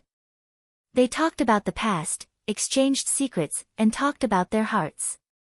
Sometimes they were excited, sometimes they were warm. Unknowingly, the night turned dark and it was 10:30. It's time to sleep. Yenjika looked at the phone screen and said with a little reluctance. Lu Qing was also immersed in the wonderful feeling of talking about everything. He wanted to continue rambling, but he still nodded with great perseverance and restraint. Let's sleep. At this time, Yenjika's eyes moved. She bit her lower lip and lowered her eyes with both happiness and shyness. Cheng, I really like our interaction just now. I really like it. She said the important words twice. She felt that this was the way she wanted to get along. It didn't have to be intimate. It was also good to hug and talk. I like it too. Lu Qing looked back at her with a smile. After that, he was afraid that Yenjika would reject intimacy, so he worriedly added another sentence to express his thoughts. But, cool, I think it's not complete if we only have this. Yenjika understood what he meant. She blushed and said in a slightly coquettish tone, Cheng, turn around. Turn around, please. Lu Qing didn't understand and turned around. Then he heard her shyly and timidly say, I just said not to think about that every time. I didn't say we can't. Her voice gradually lowered until it couldn't be heard. Lu Qing was delighted and turned around abruptly. He found that Yenjika was also facing away from him. Her head was buried in the pillow. Her ears were red and crystal cute. At this time, Lu Qing's heart was only warm and touched, without any color of lust. He turned off the bedside lamp and approached the girl. His right hand passed between the warm bed and her soft waist, completing the hug with his left hand. Then he gently pulled back and let Yenjika's back stick to his chest. Yenjika was stunned at first. Then, because she didn't notice any further movement from Lu Qing, she softened her body and took the initiative to lean back. She was relieved. The fragrance assailed his nostrils. Lu Qing, who didn't have any romantic thoughts before, suddenly had a strong reaction. Yenjika felt the change and her body became stiff again. She was a little timid. Lu Qing hurriedly said in a low voice, leave it alone, it was really painful and happy. Yenjika didn't struggle. She heard Lu Qing behind her using the breathing method to regulate her throbbing heart. Her face unconsciously outlined a faint bashful smile.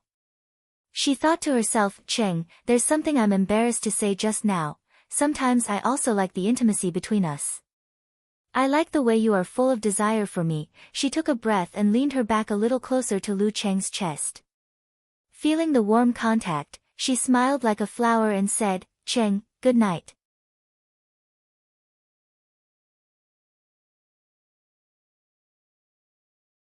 Chapter 198. Dragging her suitcase, Yenjika opened the door of her small dormitory and saw that Li Liantong was already back, typing furiously on the keyboard. Are Ruru and Cabbage not back yet? She asked casually. Li Liantong stopped typing and looked over. They are stuck in the old campus. Students returning to school after the holidays were piled up on this day, and the school buses were not enough. That's true. Yenjika chuckled. Ruru might as well skip another day of class. The May Day holiday was on Wednesday, Thursday, and Friday. Zhong Yenru skipped her classes on Monday and Tuesday to connect with the previous weekend and gave herself a super luxurious 7-day holiday. Li Liantong supported her cheek with one hand and watched Yen Jika open her suitcase and busy packing. She said thoughtfully, "You and Qing didn't take the school bus?" After getting familiar with each other, she started to call Lu Cheng by his nickname. "Yeah, he booked a ride online." Yen Jika's lips curled into a faint smile. If he really had to wait for the school bus, he would have to wait for 1 or 2 hours. Sigh, this is a bit of a waste of money. It only costs 4 yuan to take the school bus, but 60 or 70 yuan to book a ride online. Also, Qing spent a lot on this trip, especially the room, which cost at least 3,000. Plus other miscellaneous expenses, it would be close to 5,000. I wonder how much money he has left. She came from a good family and didn't have to worry about money, so she wasn't sensitive about this since she was young. But now, she always liked to count these things unconsciously. She felt sorry for Lu Cheng. If it weren't for this, she wouldn't have been so shy and reminded her boyfriend to cancel the extra rooms. Li Liantong saw Yen Jika's dazed eyes and couldn't help but click her tongue. "Cool, you look pretty good." Yen Jika came back to herself and rolled her eyes at her roommate. "Dirty Tong, although there's nothing wrong with what you said, I feel weird hearing it from your mouth. It had a dirty smell." Li Liantong chuckled and said, "I am a pervert, but I still know my manners. I won't pry into other people's privacy, and I won't ask about the intimacy between a young couple. I will only sigh and say that you look good, bah. What are you thinking about?" "I'm on my period."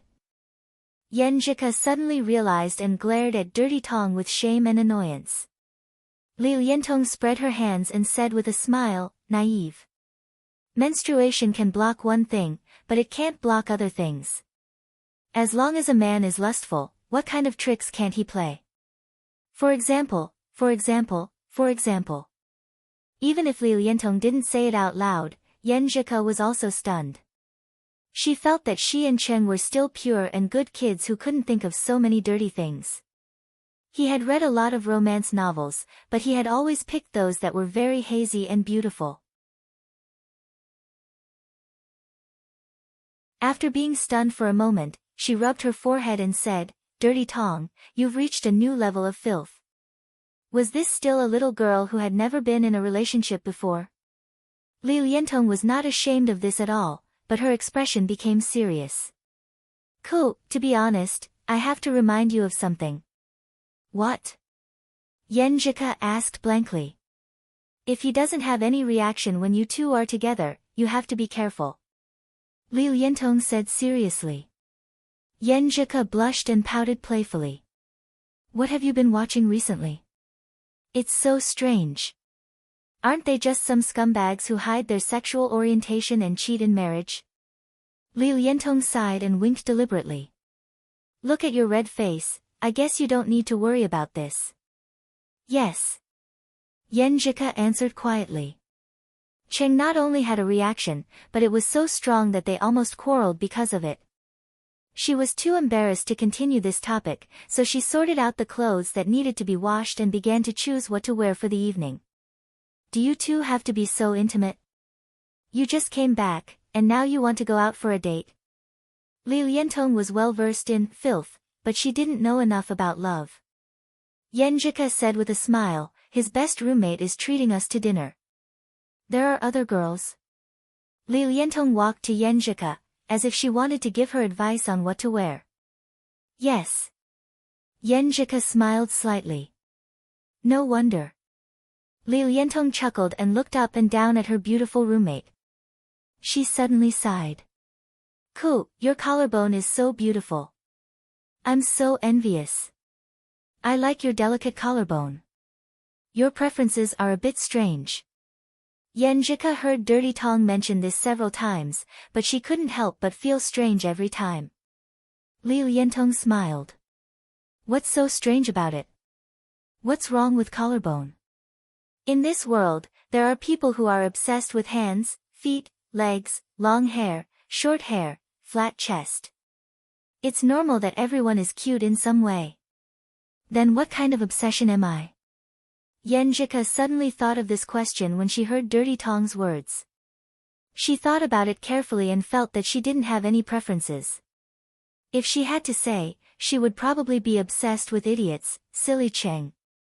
She couldn't help but smile as she thought of something else. What kind of obsession does Cheng have? Little fairy? After washing and drying the clothes, Lu Cheng tidied himself up and made a final confirmation with little Ming. According to the time, he left a little earlier and waited outside the third building. Not long after, he saw his girlfriend coming out with a bag. Yenjika was wearing a white t-shirt and black knee-length culottes. Her legs were white and straight, and she wore light-colored sneakers. She looked simple yet not simple, beautiful yet youthful. She had also applied something on her face, which made her look really radiant and beautiful. You don't have to be so formal, right? Lu Cheng was half stunned and half confused. Ke had never dressed up so seriously on a date with him except for the first time. Yenjika's dimples appeared. She lowered her eyebrows and smiled. Sometimes, for a girl, meeting another girl is more serious than meeting her boyfriend. Ah. Lu Cheng was confused. Forget it. You guys won't understand. Yenjika held his arm with one hand and said with a smile, let's go. At this time, they didn't need to wait in line to get to the old campus, so they didn't book a taxi online. They arrived at Songqing in the usual way and went to Taoran restaurant near the school. The environment here was elegant. There were all kinds of porcelain and books, which separated the tables from each other. Not only did it ensure privacy, but it also showed style. Coupled with the slightly dim lighting, it was really quite a suitable place for dating. As expected of the Casanova, he really knows how to pick a place. Lu Cheng sighed with emotion and then told the waitress the table number. Under the guidance of the waitress, he and Yenjika found Kai Zongming and his girlfriend hand in hand. Kai Zongming stood up and introduced them to each other with a smile. Cheng, this is my girlfriend, Fang Yuan. Yuan, this is Cheng, and this is his girlfriend, Yenjika. Lu Cheng and Yenjika nodded to the girl who stood up after Kai Zongming. Nice to meet you. Fang Yuan was a girl of medium height with an average appearance. Her eyes were a little out of shape. She was wearing a t-shirt and an ankle-length skirt, with a little makeup on her face. She looked at Lu Cheng and smiled. Nice to meet you, Cheng. I often hear him talk about you. Although he always says you have abnormal talent and amazing strength, I can feel that he admires your perseverance and persistence the most. He also quit a lot of bad habits with you. At first, Lu Cheng was listening with a smile. However, as he listened, he felt something was wrong. Student Fang Yuan's aura was more serious, and the way she spoke was more formal. In an instant, he felt a kind of pressure. The pressure of facing the teaching director. He took a deep breath and joked, I can't believe what you're saying, can I? It's good enough that talker didn't insult me. How could he praise me and admire me? It's not scientific. Kai Zongming also smiled and interrupted, Yuan, I told you, Cheng won't believe me. You don't understand the way men get along. If you say I admire him, he will be scared. They teamed up to make the two girls laugh, and the atmosphere returned to normal. After they sat down and exchanged a few words, Kai Zongming winked at Lu Cheng. Lu Cheng took the hint and looked around. Where's the washroom? I'll take you there. Ladies, please look at the menu first. Kai Zongming stood up with a smile and turned to a corner with Lu Cheng. As soon as they left, the two girls who didn't know each other fell into silence. But Yenjika, with her good upbringing, took the initiative to start a conversation. She smiled and asked, I heard you're from the Capital College's mathematics department. Yes. Fang Yuan answered uncomfortably. Did Professor Smith give a lecture at your school last month? Yen Jika asked with interest. Professor Smith was a top scholar who had switched from mathematics to finance. You know about it too. Fang Yuan's eyes lit up. Yes, I'm very interested in this. Can you tell me more about the situation? Yen Jika asked with interest. Fang Yuan seemed to have found a soulmate and soon opened her mouth. In the bathroom, Lu Cheng looked at Kai Zhongming with amusement. It's not good to leave them alone, is it? That's not considerate. I'm just afraid you'll say something wrong. My Yuan is more old-fashioned. Don't make fun of me. Kai Zhongming washed his hands. Old-fashioned? Lu Cheng asked in surprise. What's wrong? I like her old-fashioned. Kai Zhongming said with annoyance. I didn't expect you to like this type. Lu Cheng sighed. You don't know what I thought of when I was facing her. Forget it, I won't say it. It's okay to insult a friend, but it's not okay to insult his girlfriend.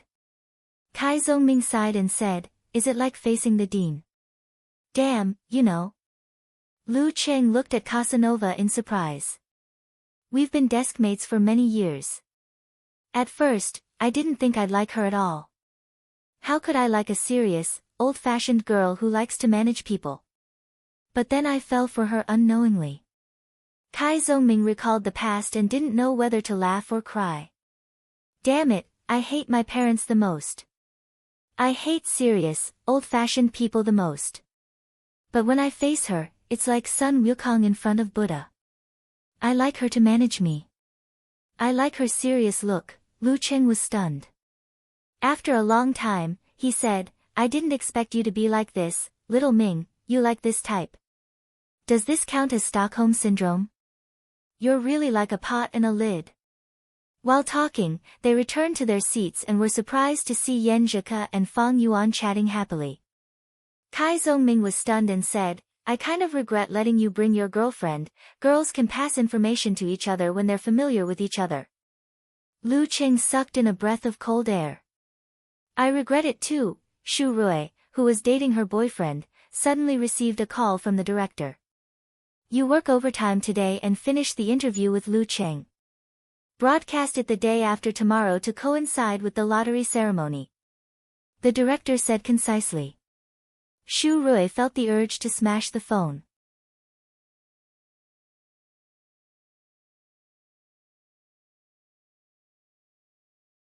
Chapter 199. Rui, what's wrong? Cheng Mingxian, sitting opposite her, noticed his girlfriend's hidden anger. Shu Rui complained, it's all because of our director. I've already suggested to the director to broadcast the interview during the draw ceremony of the knockout round. They discussed it over and over again, but couldn't make up their minds. They were so wishy-washy. If they had told me earlier, I would have done it before the holidays. I wouldn't have had to work overtime. Cheng Mingxian held her hand as if he was a student. He smiled and said, is it because of the interview? You know about it? Shu Rui's eyes lit up. Her attention was diverted. Cheng Mingxian said proudly, how can a boyfriend not know what his girlfriend is busy with and what she has been busy with? I'll remember the key points you mention. Shu Rui chuckled softly. It's that interview. Sigh, don't you think that all of you, as leaders, change your mind one moment after another? Anyway, I'm not. Cheng Mingxian said seriously, Rui, you don't have to work so hard. It's not like I can't support you. It's a job. If you feel it's interesting, you can do it. If it's tiring and troublesome, it will affect your normal life and health. It's better to be a full-time housewife. Hee, if Director Zhao calls again, you can just tell him to work overtime. Shu Rui looked at her boyfriend and sighed, I want to do that too. But how can I be a full-time housewife when I haven't gotten married and haven't even met his parents? Besides, I don't like to be someone else's canary. Speaking of this topic, Cheng Mingxian's fair and gentle face showed some embarrassment. Rui, don't worry. When the company is on the right track, my mom can't find any excuses. I'll take you back to see her. 1 year, I promise within 1 year. His mother was too strong. She was the famous Iron Lady of the business world in Songcheng. She had made a whole set of arrangements for him, including his future marriage plan. If he didn't have enough confidence, he wouldn't dare to take his girlfriend to see her. Shu Rui smiled, I believe you. She had heard similar words many times, and she had also said similar words many times. After dinner, Shu Rui asked her boyfriend to drive her to the TV station to work overtime. Today, she boldly tried on a bohemian-style long dress with a pair of high-heeled sandals that she rarely wore. She felt a little bit of pain on her feet, and as soon as she sat in the front passenger seat, she couldn't help but touch the wound. Cheng Mingxian glanced at him and didn't say anything. He drove the car out of the underground. After driving along the street for a while, he suddenly stopped the car by the roadside. What's wrong? Shu Rui looked at her boyfriend blankly. Cheng Mingxian smiled. Give me 5 minutes. He pulled the handbrake, opened the door, and rushed through the crosswalk. Because of the obstacles, Shu Rui couldn't see where he ran to. She was confused for a moment. A few minutes later, Cheng Mingxian rushed back with a bag. He took out a box from it and took out a pair of white sneakers. He smiled and said, wear this first. I don't think I remembered your size wrong. Shu Rui glanced at the shoes with sparkling eyes and felt a surge of warmth in her heart. I thought you didn't notice it. After putting on the shoes, she felt that the grievances of working overtime had been alleviated. She regained the mood to chat with her boyfriend and arrived at the building where Songqing TV station was located. When you're done, give me a call. I'll pick you up. Cheng Mingxian made a phone call. As for now, he had to go back and report. Shu Rui smiled and waved. She walked into the building with her handbag. While waiting for the elevator, she couldn't help but sigh. Her boyfriend was good at everything. He was much better than the immature first love and the male chauvinist second love. Otherwise, she wouldn't have fallen in love with him among so many pursuers. She also wouldn't have given up the offer from Huahai Satellite TV and left her hometown to come to Songcheng. Sigh, his biggest problem is that he's a bit of a mommy's boy. Forget it, there's no perfect man in the world. Shu Rui comforted herself. She boarded the elevator and came to the second editing room. She saw Yang Wan, who was also working overtime because of the interview. Wan, what are you thinking about? Shu Rui noticed that Yang Wan was a little absent-minded. Yang Wan was startled. She covered her chest and said, Little Rui, don't you make any sound when you walk. You're too focused on things. Shu Rui chuckled. Yang Wan looked at Shu Rui and hesitated. Little Rui, let me ask you a question. I have a friend who likes a man. She wants to take the initiative. What should I do? Shu Rui burst into laughter. Wan, I'll pretend that this friend is you. Yang Wan was immediately embarrassed. She realized that she had been too obvious just now. Shu Rui stopped smiling and said seriously, I don't dare to say that all men are the same, but there are a lot of them who can't stand flirting. You get his contact information and find a topic to talk about every day. Be more lively, cheerful, and cute. Don't talk for too long and become a burden to him. 3 months. Believe me, 3 months at most. You'll definitely be able to flirt with him. As for whether you flirt with him and become his girlfriend or just have sex, it depends on his character. That's it. Yang Wan was stunned. Shu Rui spread out her hands. You have to learn how to put on makeup and make yourself look okay. And I'm only talking about some men, not all. Have you tried? Yang Wan blurted out. Nope. Shu Rui looked innocent. I've never taken the initiative to flirt with anyone. This is what my roommate told me. She successfully flirted with several men. And the result? Yang Wan asked curiously. Shu Rui's mouth twitched. I'm embarrassed to mention her. She only enjoys the process of flirting. Once she's done flirting and the other party becomes passionate and proactive, she'll lose interest and blacklist them. The world is so big. There are all kinds of strange things. Yang Wan could only sigh to herself. Shu Rui put down her purse and picked up the cup. She smiled and said, "Contact me on WeChat if you have any questions. Let's organize the interview first. Don't be late." At 9:00 on Sunday night, Zhong Yanru came out of the small dormitory next door and saw Liu Yentong sitting on the simple sofa with a cup in her hand. "Dirty Tong, what are you watching?" she asked curiously. Liu Yentong changed the channel and laughed. "Isn't there a draw for the knockout round tonight?" "What knockout round?" Zhong Yanru was confused. "The knockout round of the martial arts club." "Have you forgotten?" Liu Yentong explained. Zhong Yanru replied, "Oh, I wouldn't have remembered if you didn't mention it." "Me too. Luckily, Ko mentioned it at noon." Liu Yentong complained. "I really don't know how they arranged the schedule. The group stage ended in the first week of April, but now they're just starting the draw. It's been almost a month. If you don't pay attention, who will remember it?" Zhong Yanru sat beside her and answered casually, "The school will definitely publicize it." Most of the nearly 10,000 spectators who came to the martial arts club to cheer were just there for the fun. Currently, there were very few people who insisted on paying attention to the martial arts club. Once the craze was over, they would gradually forget about it. After all, they still had to study, fall in love, play games, read novels, shop online and pay attention to all kinds of headlines. Everyone was very busy. "You're right." Liu Yentong held the cup and took a sip. Her eyes were fixed on the screen. "Stop talking. It's starting." Similar scenes happened only a few times in the campus of Songqing University.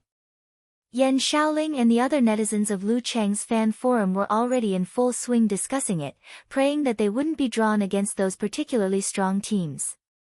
Lu Cheng, Yan Zhika, and other special training members of the martial arts club gathered in the martial arts club's martial arts stadium, which had already closed. They occupied Gizershir's office and watched the live broadcast on their laptops. When the first group was drawn, they instinctively felt a little nervous and waited for the second group anxiously. The second group, Songqing University Martial Arts Club. The female guest took out the first small ball. In the office, everyone held their breaths. What happened next would determine whether or not they would be able to get more of the broadcasting rights. The female guest took out another round ball and looked at it carefully. Then she raised her voice and said, "Donglin Squad." Songqing University Martial Arts Club vs. Donglin Squad. Phew. The sound of exhalation was heard. Lu Cheng and the others were relieved. This wasn't the worst draw. Songqing's Yueyao squad had a professional 7th pin and an professional 8th pin Dan Stage Mighty 1. They were almost guaranteed to advance to the second stage of the preliminaries. Donglin Squad, on the other hand, came from Donglin City, the other end of the province's economy. It was a squad formed by a local martial arts sect. They had a long history that could be traced back to at least 1,000 years. There was a high-ranked Dan Stage Mighty One in the sect, who was the leader of the martial arts circle in Donglin City. Donglin Squad has an professional 8th pin Dan Stage Mighty One and 3 professional 9th pin fighters. All of them are from the younger generation of Wenqing School. They are a little stronger than Fearless Squad. Yan Zhika recalled the information she had read. There were only a few teams in the top 8. She had already browsed through the general information. It's not hopeless. Sun Jian looked at Lu Cheng and Lin Kei with a smile. The knockout was in the form of home and away matches. The result of the draw was the first to determine the winner. If each team won one match, the score would be calculated, which was the total number of wins. If it was the same, the substitutes would compete with each other after the second match to determine the overall strength of the team. Another Dan Stage Mighty One. Lu Cheng was a little excited, but also a little nervous. Wenqing School was also a force with a long history. Their dance stage Mighty One must be above average. Yan Zhika was about to say something when she suddenly saw a video clip playing between the two teams, introducing the two teams. They didn't talk anymore and carefully read the official information. While watching, Yan Zhika suddenly turned her head and looked at her boyfriend with surprise and joy. Cheng, is this the interview you accepted before? Why did it only start now? You're tuning in to the Blissful Bookshelf YouTube channel. We're so grateful for your support and don't forget to subscribe to join us on this incredible journey through captivating stories. Your generosity through donations truly makes a world of difference, as it's the primary source of revenue that allows me to expand and enhance this channel for you. Thank you from the bottom of my heart for being a part of this adventure.